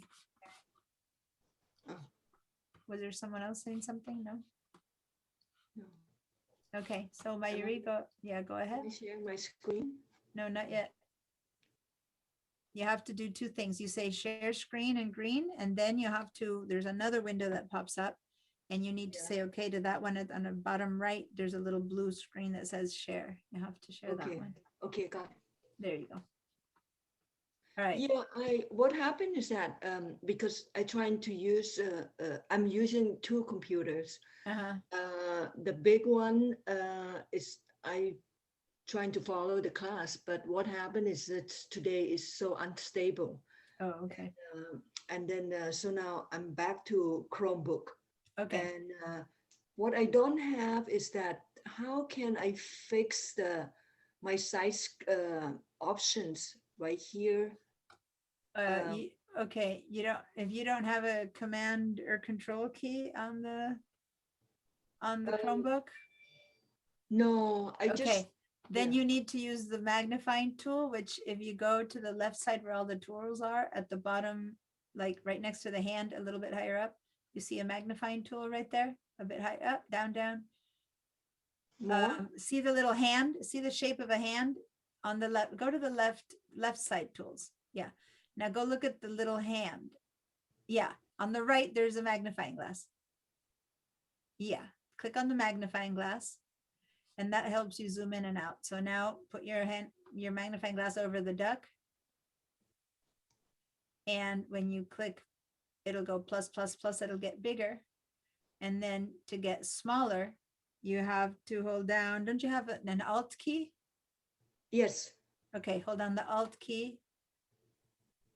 And then you should see a minus sign on your zoom tool and holding on the Alt key.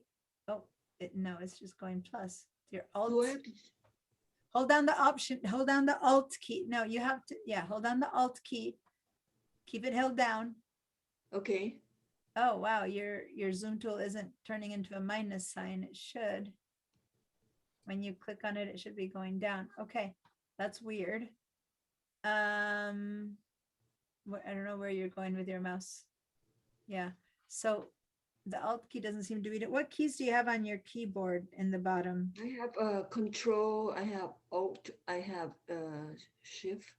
Just okay, so the Alt should be working, but it doesn't seem to be working because when you have the Alt key, your zoom tool should be seeing a little minus sign instead of a plus inside of it, and you should be going down backwards. So instead, how do you zoom in and out without the shortcuts? I've never had, let me see if I can find a way to zoom in and out without the shortcuts. If you go to edit, go to view, let me see. Zoom in, okay. So look, if you go to view, it says zoom in, control plus plus, zoom out, control plus minus. Well, no, that's what I taught you, but you don't seem to be able to do that. Go ahead and go to, have you tried doing what I'm teaching everyone, control minus? Does it work? yes, my other computer works, but this not one on this one. It doesn't work, huh? Hmm. I don't know. We'd have to Google how to go control minus on a Chromebook. You keep going up, up, up. Well, try go to view and see if you can say fit artboard in window. Click on that one down. One down, zoom out, zoom in, and the one that fit artboard window. Yeah. And there you got it. Fit it in window. So you'll have to go into view and keep doing that. Or fit all in window. We'll put all your artboards in window. Okay. Yeah. Sorry, I've never had to use a Chromebook for Illustrator, so I think that's probably your only way in and out. All right. Okay, well. Yeah. All right. That's the workaround. Weird, your controls and commands should be working because you have them. So I don't know why they don't work. I'll Google something during break, see if I can find something. Okay. All right, everyone, let's take a break. So it's 6:49, let's say 6:50. How about 10 minutes? Should we be back by 7? Okay. Yeah.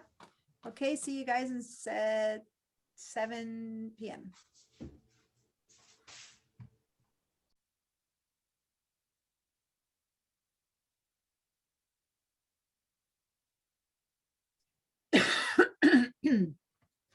All right. So sorry that I opened up the sound by coughing into your ears, but it was right as I was connecting again, I had to cough.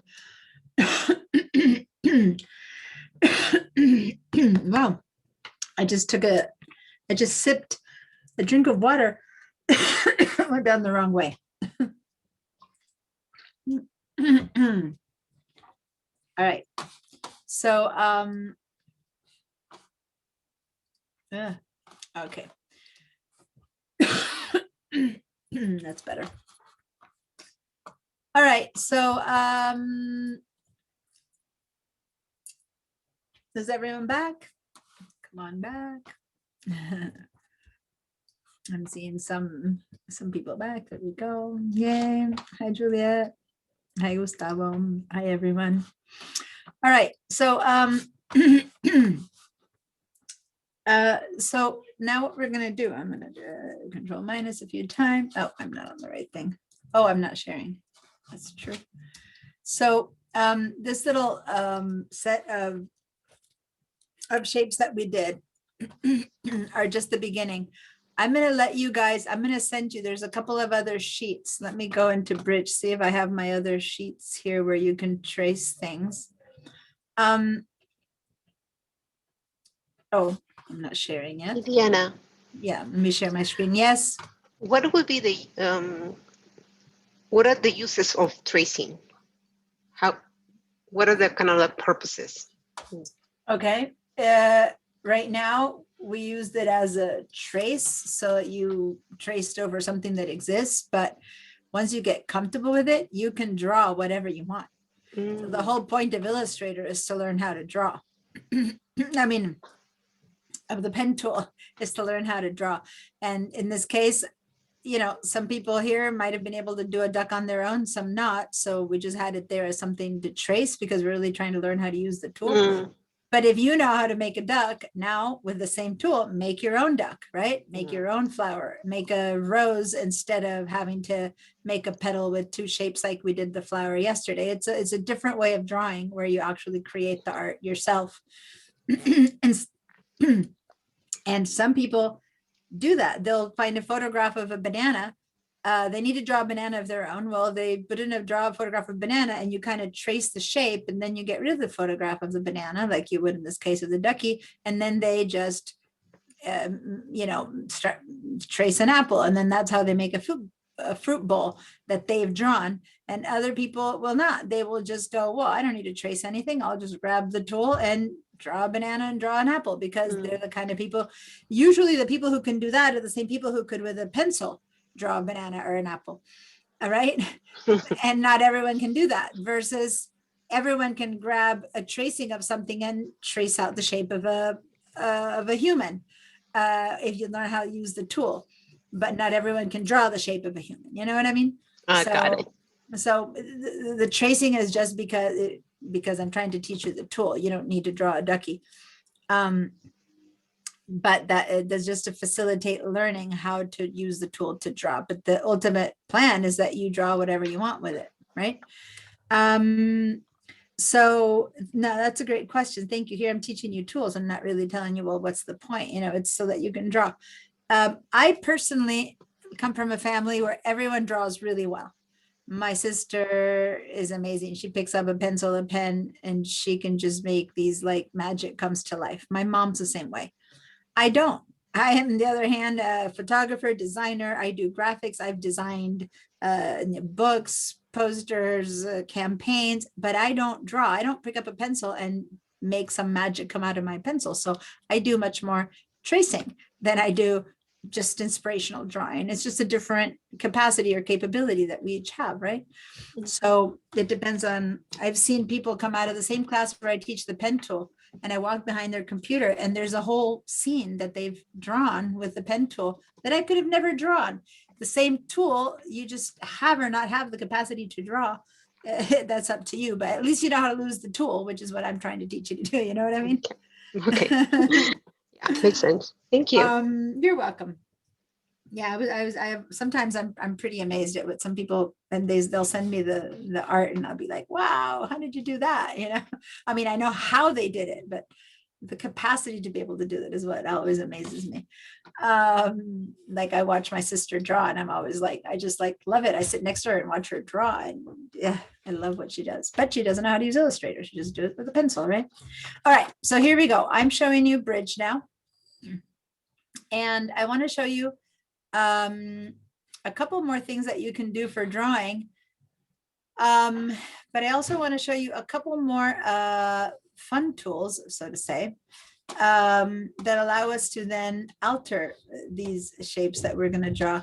Give me a quick second. Here we go. I'm trying to see which one it is. Okay, so can you see my my bridge? I'm not opening this, so don't open it yet. But this shape here, I'm just expanding it. This is a set of already existing drawings, lions, right? And I'm going to show this to you for a couple of different reasons. Partly it's to begin to see stuff done in Illustrator that's already finished, and partly because we're going to use some effects to make those shapes into something a bit more interesting. See how all their manes are, like over here you have these circles is the lion's mane on all of them. And with some quick used effects, we're going to grab the manes and start doing some funky stuff with them like this. Okay. So go ahead and select the first one, the one called adding effects. And we're going to double click on that one to open it.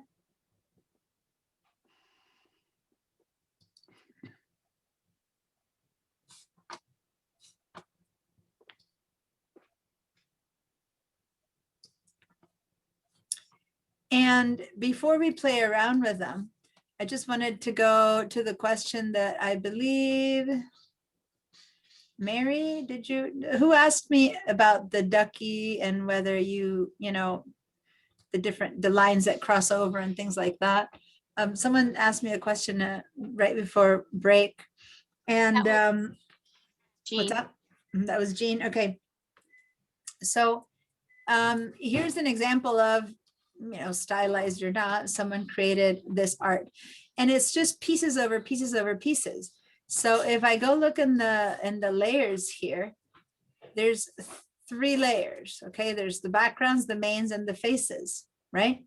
So let me just turn the eyeballs off of the backgrounds and the faces, and you'll see that all you have here are mains, right? And those are the ones that we're going to play in with, which is why they are unlocked, right? So you see just the circles, or I might turn that off, or you just see bunches of backgrounds, which are patterns, or the faces themselves. But if you look at the faces, and I'm going to open up the faces here, it's tons and tons of little layers, one on top of the other. Like right now they're locked, so I'm going to unlock it. But if I click on this little rectangle, that's a nose, and I move it out of the way, the face was on top of that. You know, the triangle is there, that is there. You just kind of join different things and put them all together. I'm going to do Control-Z a couple of times now to undo everything I've just done, to end up with these shapes, right? You just like add shapes in front and behind or whatever, you end up with this shape. So everything kind of sits on top. It's objects on top of objects on top of objects is how you would be drawing a lot of this stuff. Now there's also, you'll see when we trace objects that you can make things that are way more complicated than that. But these are some designs with basic shapes. We all know how to make triangles, circles, and rectangles and lines right now, and look at how fun it can get.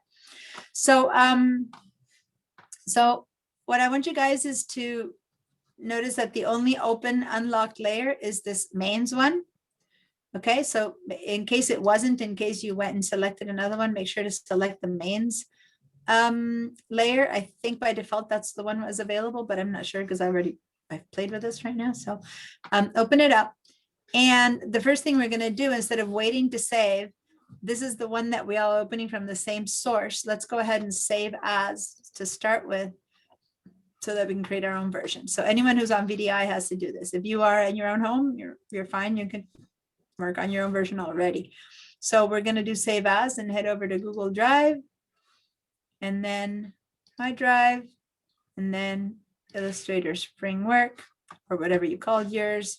I'm going to call this one Lion Manes and adding effects and say save linen Lion Manes. The last few weeks, every time I go write on the computer when I demonstrate something, I'm always writing, making so many typos. I don't know why. Okay. So here's the effects that I wanted to show you. I'm going to go ahead and select the first main. Notice that because everything else is locked, I can't select. If I wanted to select the ears, the eyes, or whatever, I can't. The only thing is the mains, and that's the whole, one of the whole uses for these layers is when you want to lock things up and use another one. That said, we could have also locked individual bits and pieces, but in this case, it's easier to lock the whole layers. All right, so is everyone with me before I continue? Does everyone have this file opened up? Okay, so Yeah. if anyone doesn't have it, then let me know. All right. So if we head over to the shape builder tool that we all know because we used it a few times yesterday and I showed it today, then right above it, right in between the reflect or rotate tool and the shape builder tool, there's this one that I like to call, it looks kind of like a flower somehow, like a little ducky or whatever. This one, if you click and hold, has a ton of stuff underneath that main one. And something I haven't shown you yet, because usually we use one or two things, so it isn't necessary. But one thing you can do in Illustrator with anything that you click and hold is, I'm going to click and hold, and then watch what I'm going to do. I'm going to head over and see how when I head over to the right, there's a little arrow here. If I click on that, look at that. My whole toolbar just kind of separated itself and it can float up here. You don't have to do that, but it's kind of cool to do that when you have a whole bunch of them. Instead of having to go here and change all the time, you can just have them floating and now you can use this and you can use that and you can use that one and stuff like that. Now that said, when you hover over it, you would have to hover and wait to have it say warp tool, hover and wait, twirl, hover and wait for pucker, versus if you click and hold here, it comes with a name. So that's your choice. Now, let me show you what these tools do. The first one is technically the least interesting one right now because of this shape, but I'm going to show it to you anyway, because it's really useful in the future, which is our stroke right now. What size is this stroke? Do you know? Does it even have a stroke? No. No stroke, right? So let's go ahead and give it a stroke. So I'm going to give this a stroke. I don't know. I'm going to make it really obviously different. I'm going to give it a pink stroke again, just because it'll be very obvious, and I'll make it very fat. Again, not because I think it's pretty, but to make a point. Actually, the pink doesn't look very good against the orange. I can't see it. How about will blue work well against it? Or there you go. So that turquoise blue works well against the orange, because I want to show you guys what this does. So the rest of the mains don't need to have a stroke, but this one tool works on strokes. And it's called the width tool, but it's the width of the stroke. So I'm going to actually approach here for a second so that you guys can see just this lion's mane. I've got the stroke selected. And I said 5 points. So my entire stroke is 5 points width. See that? Now, watch. With the width tool, I'm going to go to the stroke and I'm going to alter the width of the stroke. So I'm going to click here and drag and see how I'm making the stroke bigger or smaller. But pay attention, it's only happening relative to where I'm clicking. I've made it fatter here, but see how here it's still thin? Or I can do it the other way around. I can click here and make it thinner here, and then fatter here again, and then thinner here again. See what I mean? I'm altering the width of the stroke. So it becomes more like a fill. So you start by clicking in the middle and altering it like that, and then you can play with it and change its width. Now, I don't know if it'll make for a good main or not, but it is, so not all the tools work necessarily for this, but I just wanted to show you that. Now, it's pretty fun, but it only operates on strokes, okay? And since if you have something that doesn't have a stroke, it won't work. Is it working for you guys? Yes. So now we don't have an opening yet, like we'd have to go and unlock the face, but can you imagine I could grab the stroke of this face and I could, with the width tool, make this mouth be a little bit fatter so that then it looks a bit like a lip or something, like a little circle on the lip, or I could make the whiskers go thick on the end and thin on the beginning or stuff like that. Anything that's a line, a stroke, it wouldn't work with the circles, it would work with these lines. All right. Any questions about that? Did it work for you guys? Yes. I'm going to go ahead and do Control-0 again so I can see the entire set of mains. Now, what I'm doing is I'm selecting a main so that once I select, then when I go Control++++, the computer makes me center and get bigger that main that I've selected, okay? So select it first. So when I went down or Control-0, you see the whole thing. But if you select something, if you don't select anything, when you go Control+++, it kind of takes you to the middle of the page, which there's nothing there, right?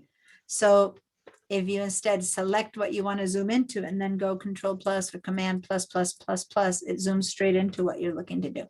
So now I'm zooming in onto the second main, and I'm going to show you a few of the other effects. So I'm going to start from the back. I always start from the top.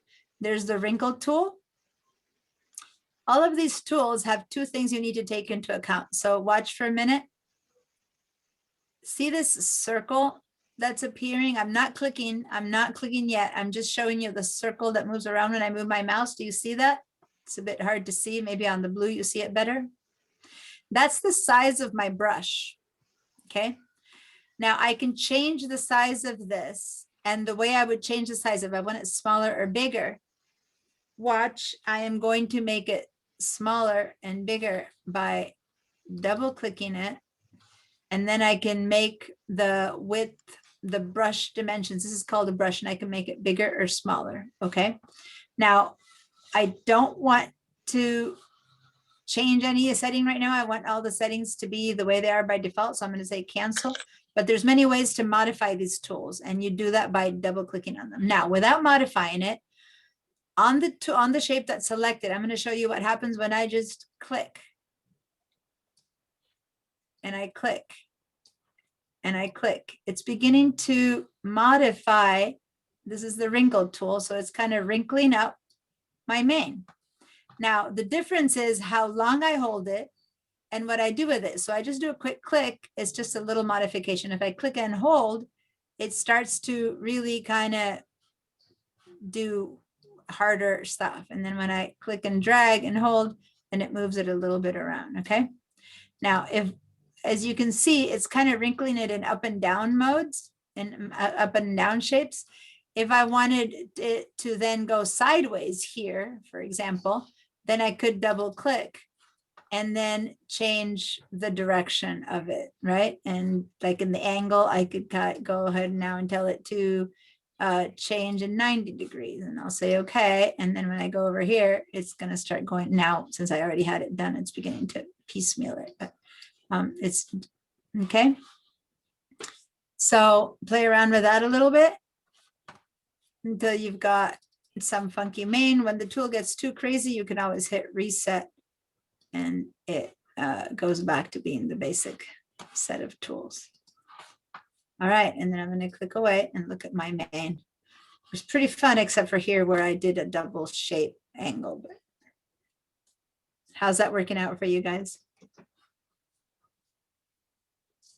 That's hilarious. A lot of fun. Now I'm going to click and drag and go over to this next one. And I'm going to select this main, and I'm just going to show you quickly what each one does and then try to apply one effect to each to try different things. This is the crystallized one, I believe. Yeah. So I'm going to show you how this one kind of, now imagine doing this to letter. So if I click and hold, sometimes it does bigger effects, sometimes smaller effects. The longer you hold it, the more effect it does. So look at the weird stuff that's happening on this one, just kind of funky. Again, I can double click and have it change order, shape, how much I want it to do, how much it affects things and stuff like that.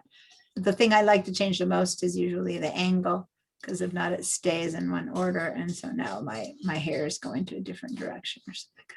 I'm going to move this up. Now this, I've kind of exploded a bit too much. So I'm going to control Z, Z, Z, so I get it back a little bit more in shape. And then, and you'll see that when you try things with different shapes, it'll have different effects, right? And so this one is great for letters, but maybe not so great for circles or stuff like that, right? Anyway, so I'm going to give it some hairs. I don't know why this one isn't giving me the hairy stuff right now. A little bit on the bottom, but here on the top, it's giving me that weird little indentation, which I don't like. So I'm going to use another one, this one here, that's the warp tool. That's the second one, to kind of drag these things out again. So the warp tool moves things in and out. Okay. So now I'm kind of making this stuff that had gone in a little bit better. So I'm using the same one for the warp tool for the crystallized, but I can also go over here, select this guy. Deanna, if you use the crystallize tool and just hold the mouse down and drag it, then it gives it the hair. Yeah, I'm trying to wonder why it's not giving me the hair this time. It's doing that, but it's going only up and down. It's not really giving me the up and down hair it normally gives. Let me see if I can reset my tool. And the way I have the settings on mine, I always get this really cool hair, but it's not really giving me that really cool hair this time. I don't know why.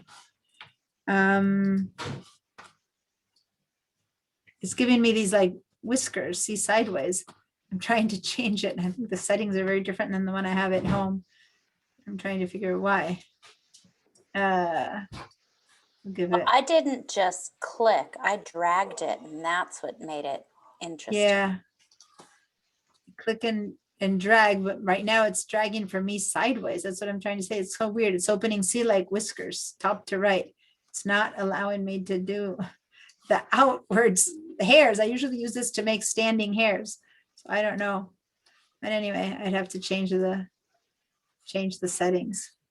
I'll go play with the settings. Let me just show you. I'm going to try to figure out that crystallized tool, but I'm going to show you a couple of the other tools. Now I'm going to go grab this one.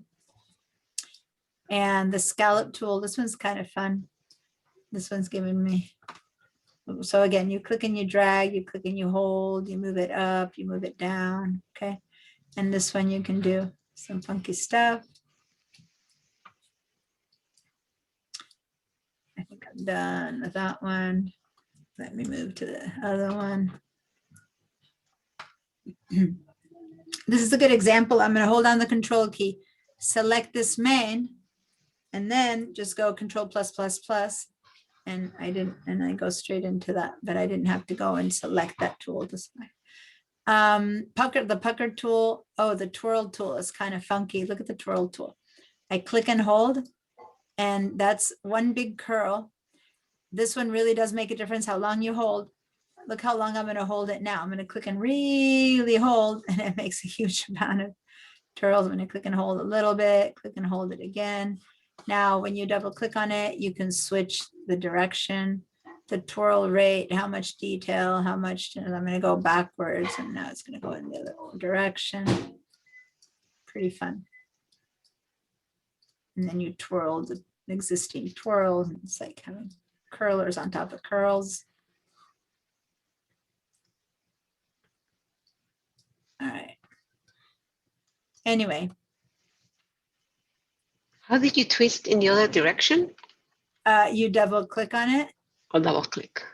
And then when you double click, you open here and you change the twirl rate. Here was minus 50 versus plus 50, plus 40.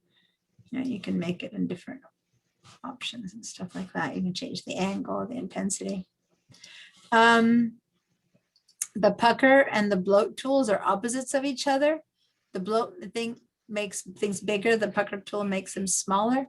They're not so fun on a circle like this, but so the bloat is allowing things to get bigger and it move, and the pucker makes things smaller. Now that gave it a little weird things. Opposite. There we go. But imagine if you have a face and you have a nose and you make a nose bigger with the bloat and you make the eyes smaller with the pucker. So anyway, you can have some fun with that too. Right now, all we have available is the main. That looks like a nice little bouffant that I gave that lion. Anyway, just wanted to show you this because you're not stuck with just the mechanical shapes Illustrator makes. You can also have some bit more fun making them a little bit more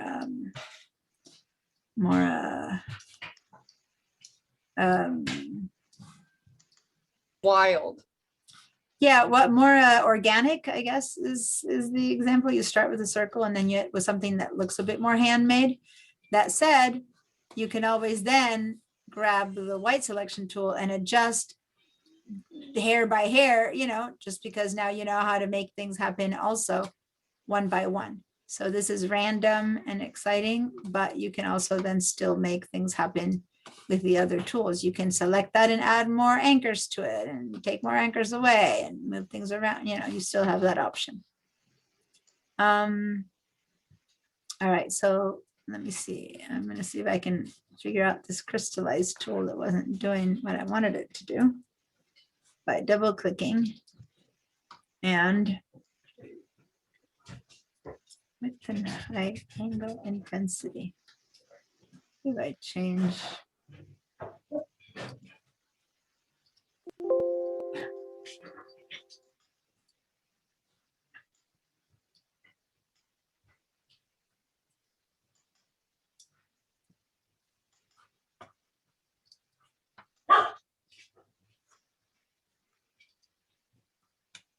Give it a much more complex. And I'm going to give it a opposite. Oh, there we go. I'm getting a crystallized tool that has much more detail like mine. There you go. That's my little crystallized tool with hairs. There you go. I managed to give my crystallized tool more little tips to make it have more inches.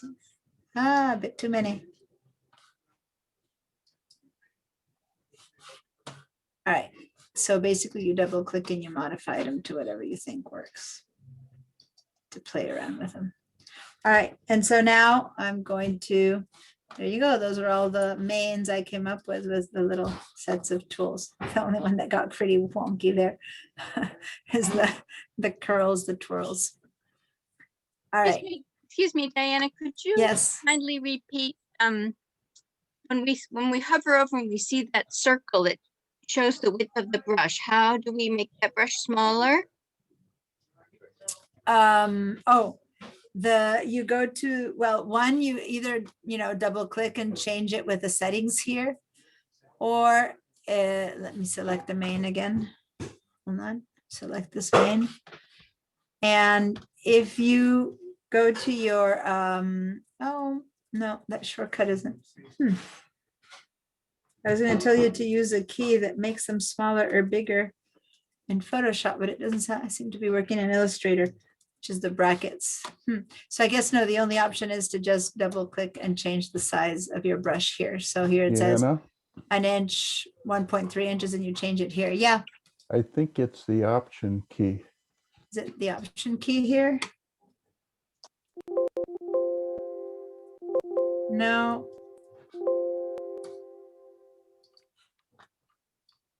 The option key gives you the opposite effect. Oh, okay. There you go. Thank you. You are right. The Option or Alt key, I click and drag and I'm changing the shape of my brush. Thank you so much. So watch, this is the one that's selected. Look at my oval shaped mount, the brush that I have right now. Now I'm going to hold down the Option key and click and drag and make it oval in the other direction. I'm going to click and drag and go up and make it a big circle, click and drag and make it, bring it down and make it smaller. And then you have a smaller shape. Thank you. I was using the Control key, but it's the Option Alt key. Thanks for pointing that out.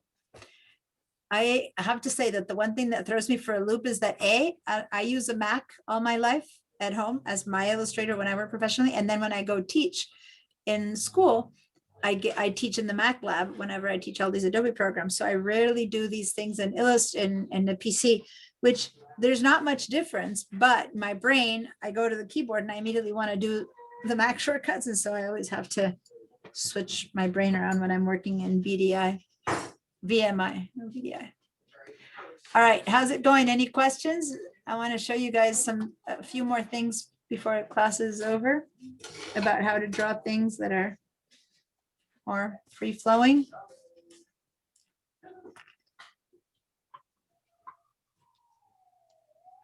Okay, so for those of you who are adventurous with this file, you can then go ahead and unlock the face, maybe play around with the whiskers and, unlock the ears and change the ears and end up with something totally fun and different later. But right now, by the way, these blocks that are in the back that have all these dots and lines and whatever, that's all from patterns, right?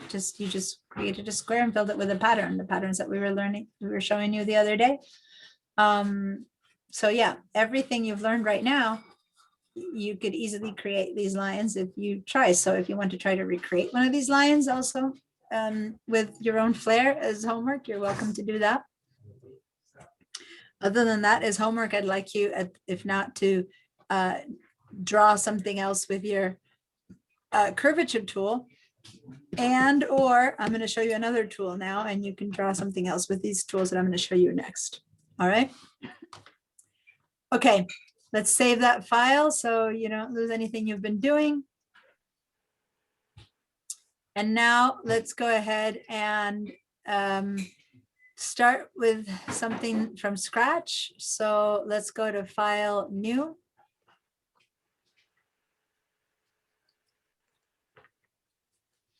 And by default, custom should still be that 5x5 with 3 artboards that we've been always creating. We'll keep saying, yep, create to that. And it starts us in this mode. Notice now that this gets in my way and I really don't want it because I'm not going to use them anymore. So now that I'm not using it anymore, I can just click on this little X to get rid of it and it's fine. Nothing disappeared. There they are here, all the tools. Okay. Now remember, the last one you use is the one that's going to show. As much as here I had shown the reflect tool last, and so it said reflect. So always remember that if you don't see what you want, it's probably because it's hiding. There's the rotate, or here's that initial width tool, which is the one that we started with, and then that looks like it would look at the beginning. Okay. All right. So now I'm going to show you a couple other tools that are for drawing. There's two types of drawing tools, two more types of drawing tools. One that operates a bit more like the tools we've been using, and one that operates kind of like as more intuitive, like as if you were picking up a marker and drawing. So first, let me show you the pencil. So let me go to, where's the pencil? I always forget where the pencil is. Here it is. So I always use shortcuts for stuff, and that's why I forget where they belong on the tool. So the pencil tool, if I click and hold, the top one is like a pencil with a circle. It's called the shaper tool. Then you have the pencil tool, the smooth, pass eraser, the join tool. Okay. So let's head over to the pencil tool. Now the pencil is only going to draw strokes because it's a line. So let's head over to the strokes and get a color that we like. I'm gonna go with, this is gonna be a blue path. So I'm gonna go with something that's not blue. So I'm gonna go with red. And I'm gonna give it a few more points of stroke just so that you'll see it better. So here's my pencil. And I'm gonna go ahead and draw something and let go. And there you go, that's the line that I drew. Maybe I wanna draw a heart. And I'll draw a heart like that. Not very good at drawing with a mouse. I wanted to show you something. I was using the mouse right now. Let me for a second stop my sharing so you can see this a little bit better. This is something that I use next to my computer all the time, that when I'm in person, I have 2 or 3 for you guys to try out, which is a graphic pen and it's a graphic tablet. And I use this instead of a mouse. So right now, if I use this instead of a mouse, the tip of this is where my cursor is, and the tip of this is the same place that your mouse is when you click and drag. So if I want to draw something, I would put my mouse here and I would draw. So I'm going to show you now with sharing. So anyone who wants to do this a little bit more seriously, for Illustrator, I highly recommend having, or for Photoshop, for any of these, having one of these pen tools. So now watch. My mouse, I'm about to put it down. And when I put it down, I'm going to start drawing. And here I'm drawing a circle, and see my mouse, and I let go. And there you go. My thing is finished. And it's hard. It's kind of like drawing in a mirror, trying to do this with you guys. But there's and so it's much easier to use because drawing with a mouse is really very hard to do. So when we go back to class, if anyone has a chance, even if you're not in class and you want to come by, I'm always happy to, even if you join me for a different class, just to test that. I have 2 or 3 of these to test out at school. This is a Wacom tablet. Anyway, so now I can undo these little squiggles that I did. Okay, so that's a pencil. Now, the pencil tool has the default setting, and see how this is a bit kind of crookedy. I'm gonna draw another line here, and look at what's coming out. It's looking pretty jaggy, pretty crooked, right? Yet when I let go, it turns into a pretty smoothish line, doesn't it? Well, if I double click on my pencil tool up there, I double clicked on it. This is letting me choose how accurate, how smooth I want to go. Smooth will make things even smoother than that, and accurate would make it be much sharper. Okay, so, oh, I see that, Juliet. Feel better. So watch. I'm going to go ahead and move this all the way over to accurate, way over there. I'm going to say okay. And now my raggedly line, see how much more raggedy it looks? It kind of looks much less smooth, versus if I double click and I make it extremely smooth and I say okay, then I can make the most raggedy, weird line in the world, and it's going to turn into the perfect little curvy lines. I'm making something that's really kind of a mess, and it turns into this beautiful little curve. So you can ask it to be as accurate to your mouse, or as smooth, or as middle ground as you want. I'm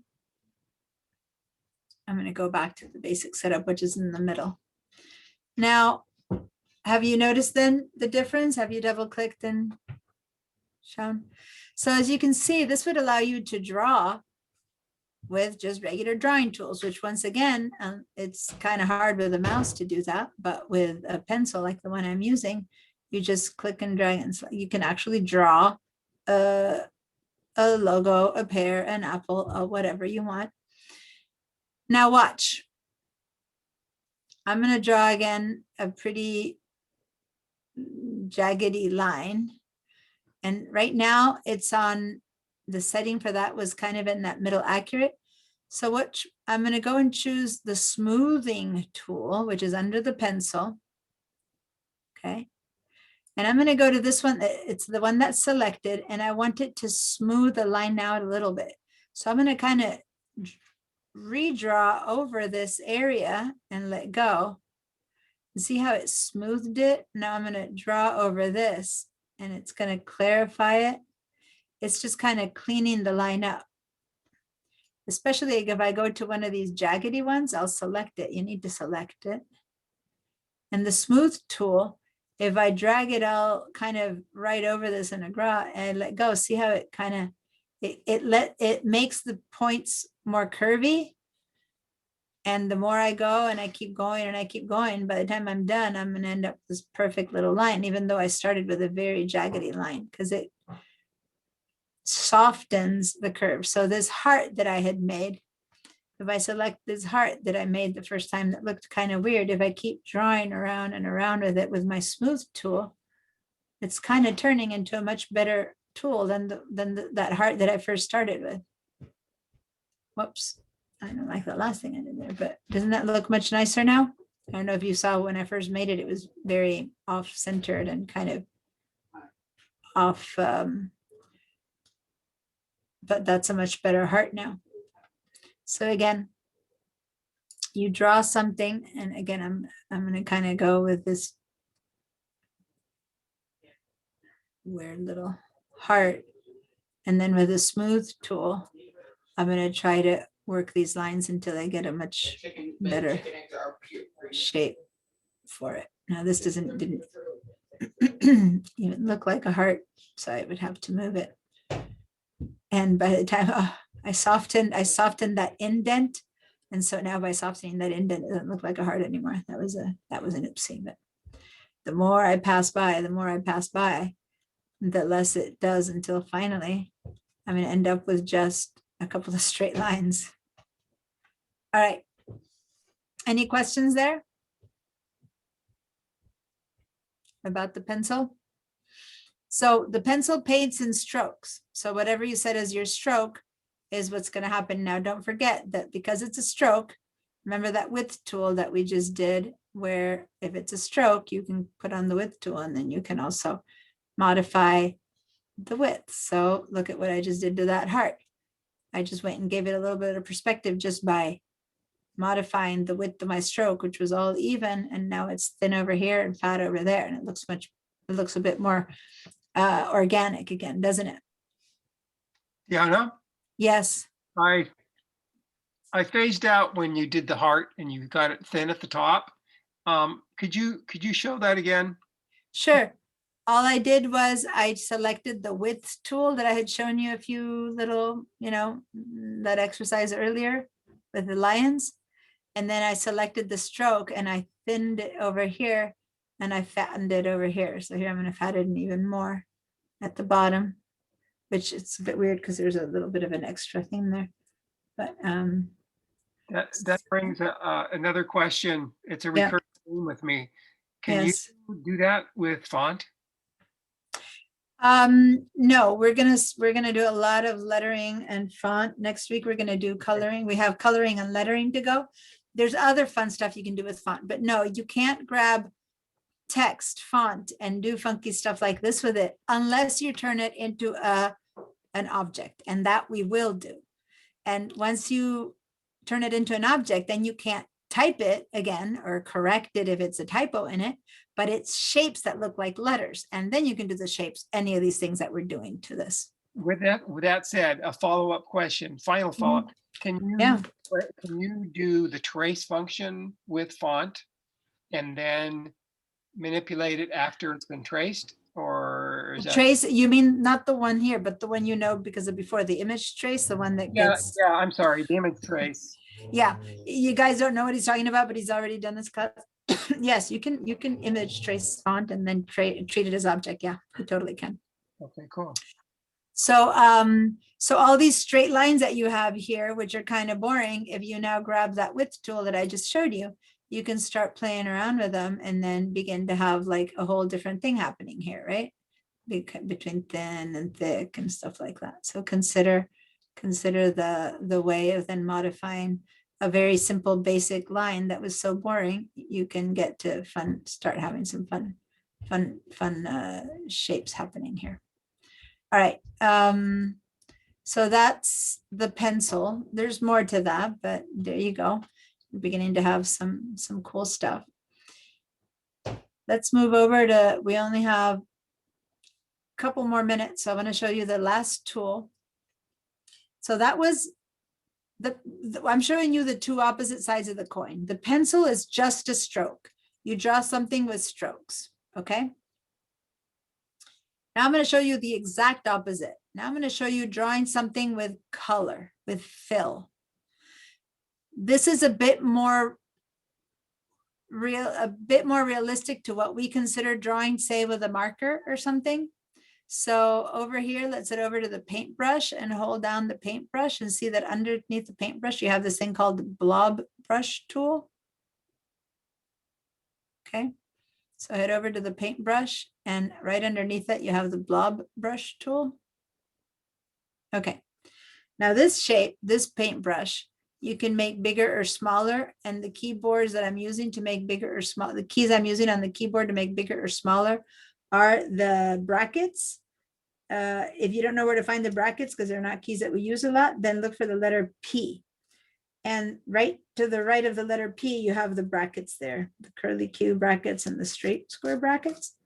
And notice that once you have a blob tool in hand, the size of it changes by making it smaller or bigger by holding down the bracket keys. Okay. Now, as opposed to the paintbrush, first watch for a second, the blob tool paints with fill. So you got to give it a fill. So I'm going to give it let me give it an orange fill. And there we go. And now watch, I'm going to paint. And when I let go, if I were to select this shape, I don't have that inner stroke that I made a line. All I have is paths all around it. Isn't that pretty cool? So I'm going to grab that blob tool again. And if it's the same color, if I come here and make another blob, they're separate. But if I'm using the exact same color and then now I grab and try to keep painting over here, that's still the same shape. Watch, if I select it, it just expanded my shape. This is one shape, this is another shape. But if I now grab the blob tool and then I paint over both of these, now I have one shape. See? So I'm going to paint something that has a bit more of a shape. So let's go again with one of those good old hearts. I'm going to go ahead and try to paint a heart over here. I'm not doing a very good job with this heart. But I can fill it in. So this is, there you go. I have filled in, yikes, it's not a very good heart. But see how I can keep drawing and it keeps trying to fix it. It's not at the very bottom. It's hard to make a heart because I have such a fat blob tool that I'm not getting a tip right there. But anyway, what I'm trying to say is no matter what I add to it, it's all still one shape. See, all of these things are adding to the shape. Now look what happens if I have a blob that I've painted over here and then I change color. I'm going to go ahead and keep painting this color. Now I'm going to go over here and paint a different color. I'm going to go with green. So now actually my stroke is the one that had it. Why is it not my blob brush?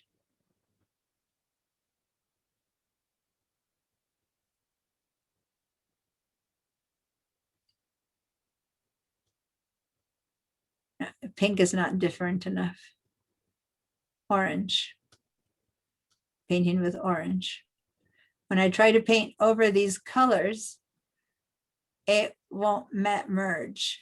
The pink is one color, the orange is one, and the blob is another. Like they don't merge when you have different colors. By the way, the three bottom ones, if I choose that same color, I could merge them. They're still individual shapes. But if I use the blob brush to paint across them, I'll turn them into one, but not if they have different shapes. See that?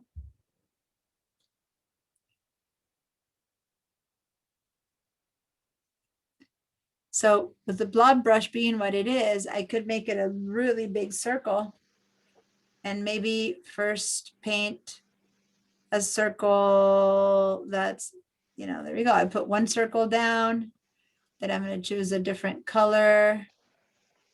And I'm going to, maybe I'll go with yellow, and I'm going to make a smaller circle. And now I'll add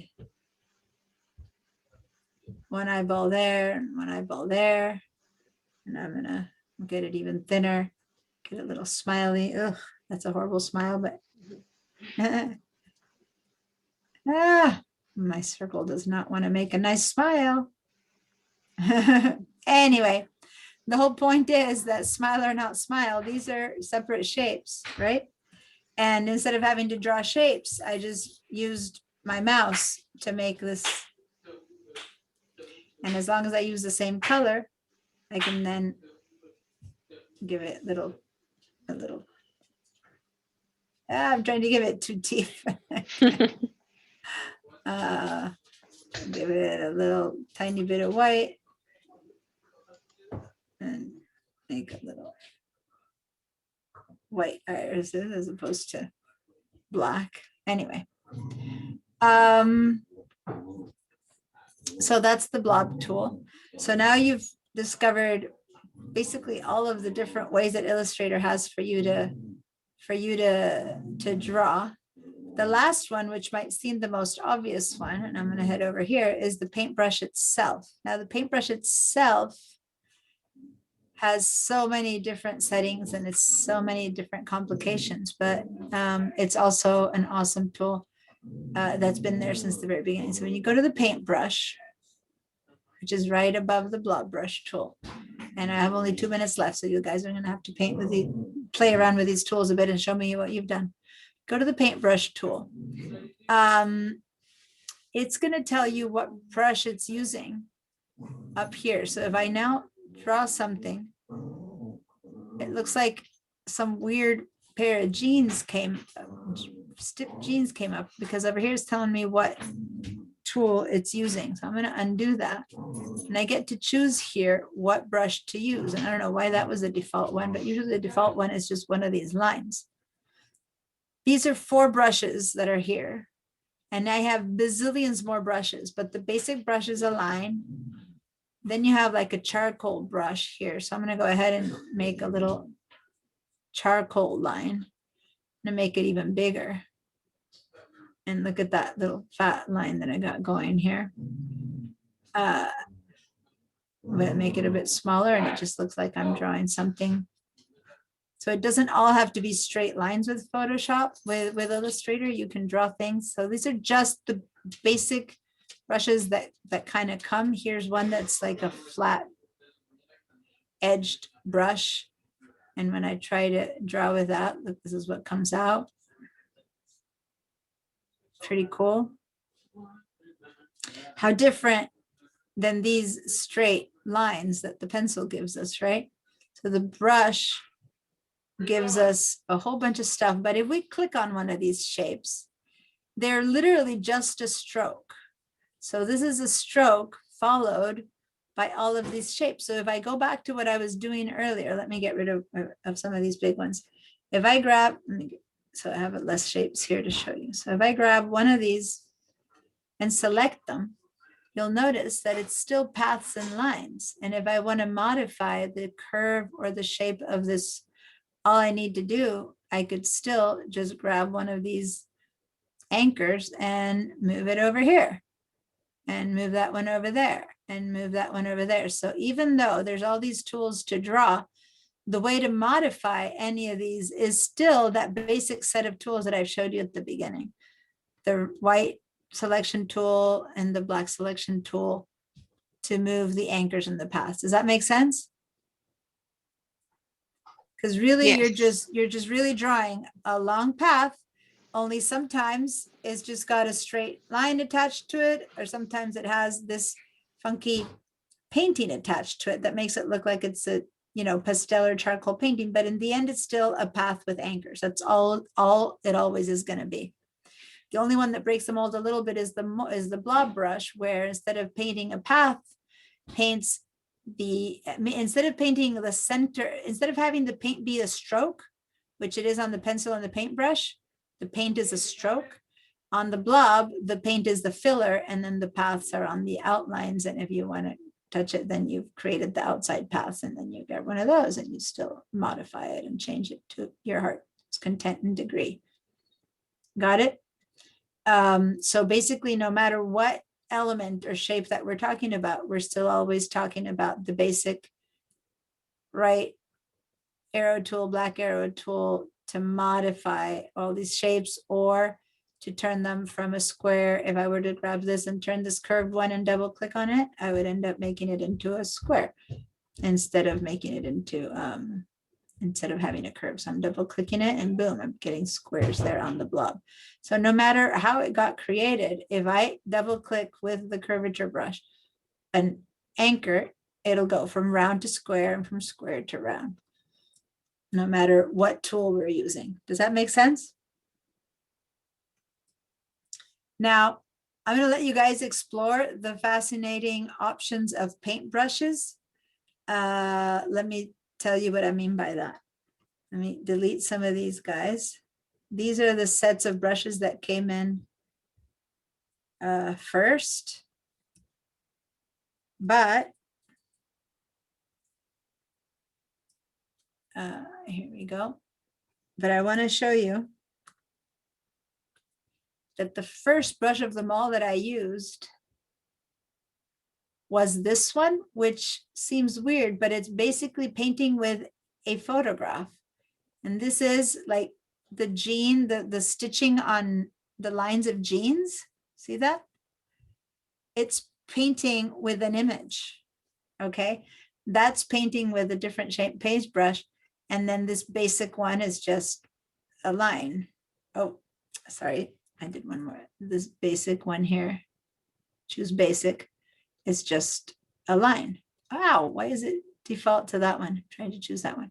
Now, just like I did with the colors the other day, if you head down here to where you see brush libraries menus, there are so many type of brushes. For example, I have brushes that look like arrows standard. So I want to paint with an arrow that looks like, let me make it bigger, with an arrow that looks like that, right? So I click on that one, and then when I paint, I make an arrow.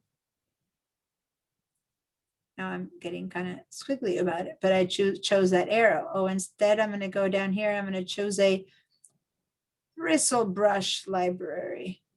And I have brushes of, sorry, I went with the arrow, every type of bristle brush library in the world. So here you have some more of those. Or decorative. These are the ones, the decorative ones are the elegant curl and floral brush set. So here's a brush. And when I click on it, this is what I make. When I click on this one, that is what I make. When I click on this one, that is what I make. Pretty cool, huh?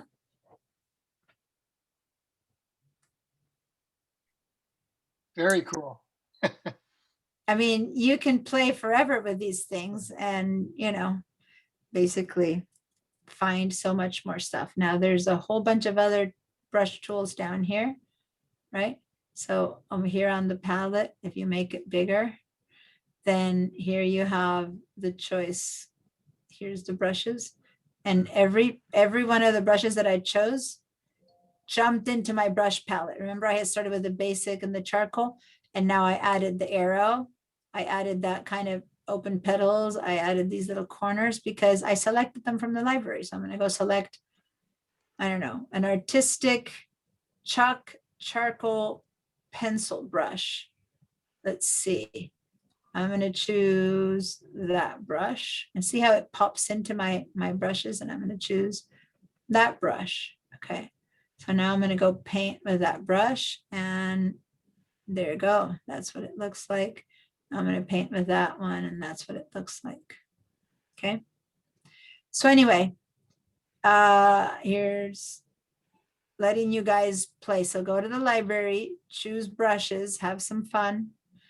Here I have an image brush library. That's the one that gives you things like the jeans. So here's I'm going to paint with a brush that looks like daisies. Okay. So here I go. I'm painting little daisies all over the place. Right. If I make this brush smaller, I'm going to paint small daisies. And make it even smaller, I'm going to paint bigger or smaller daisies. Here I can make, is it chains or something like that? Chain links, more stitches. Anyway, there's endless brushes, and there's endless brushes online that you can just purchase or that you can buy for very little money. Decorative banners.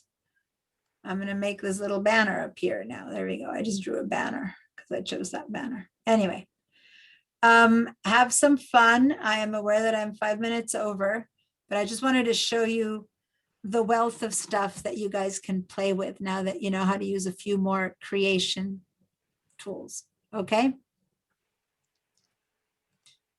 Do they have like a spray brush, like an airbrush?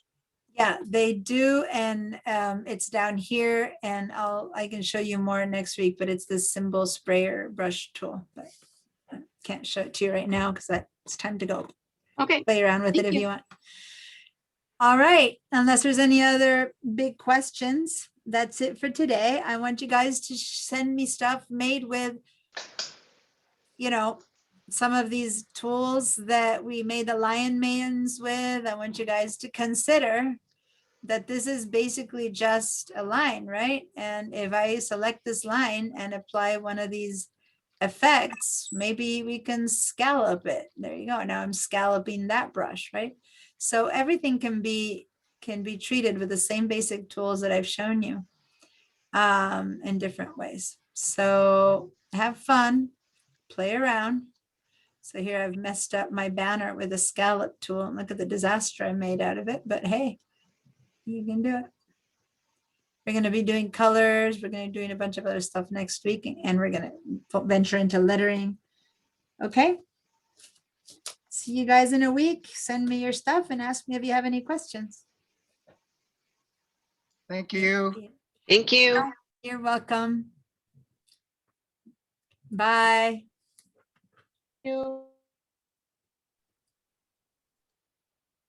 I'm glad, Ali, that you like it, that you think it's fun. It is fun, isn't it?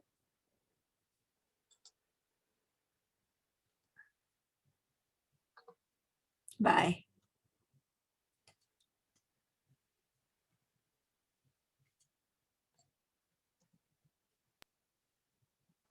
Bye. Bye-bye. I'm noticing Mary just came in. Yeah, I went to, yeah, I have such a problem with the computer today. Sorry to hear that.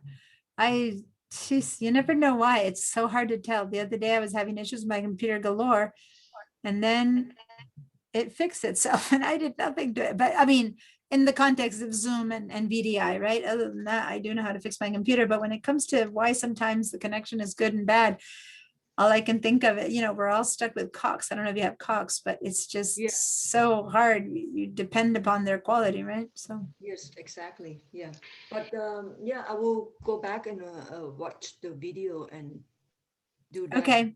Really helpful. Thank you so much. You're welcome. It's wonderful. Bye. Hey, Diana, just one thing.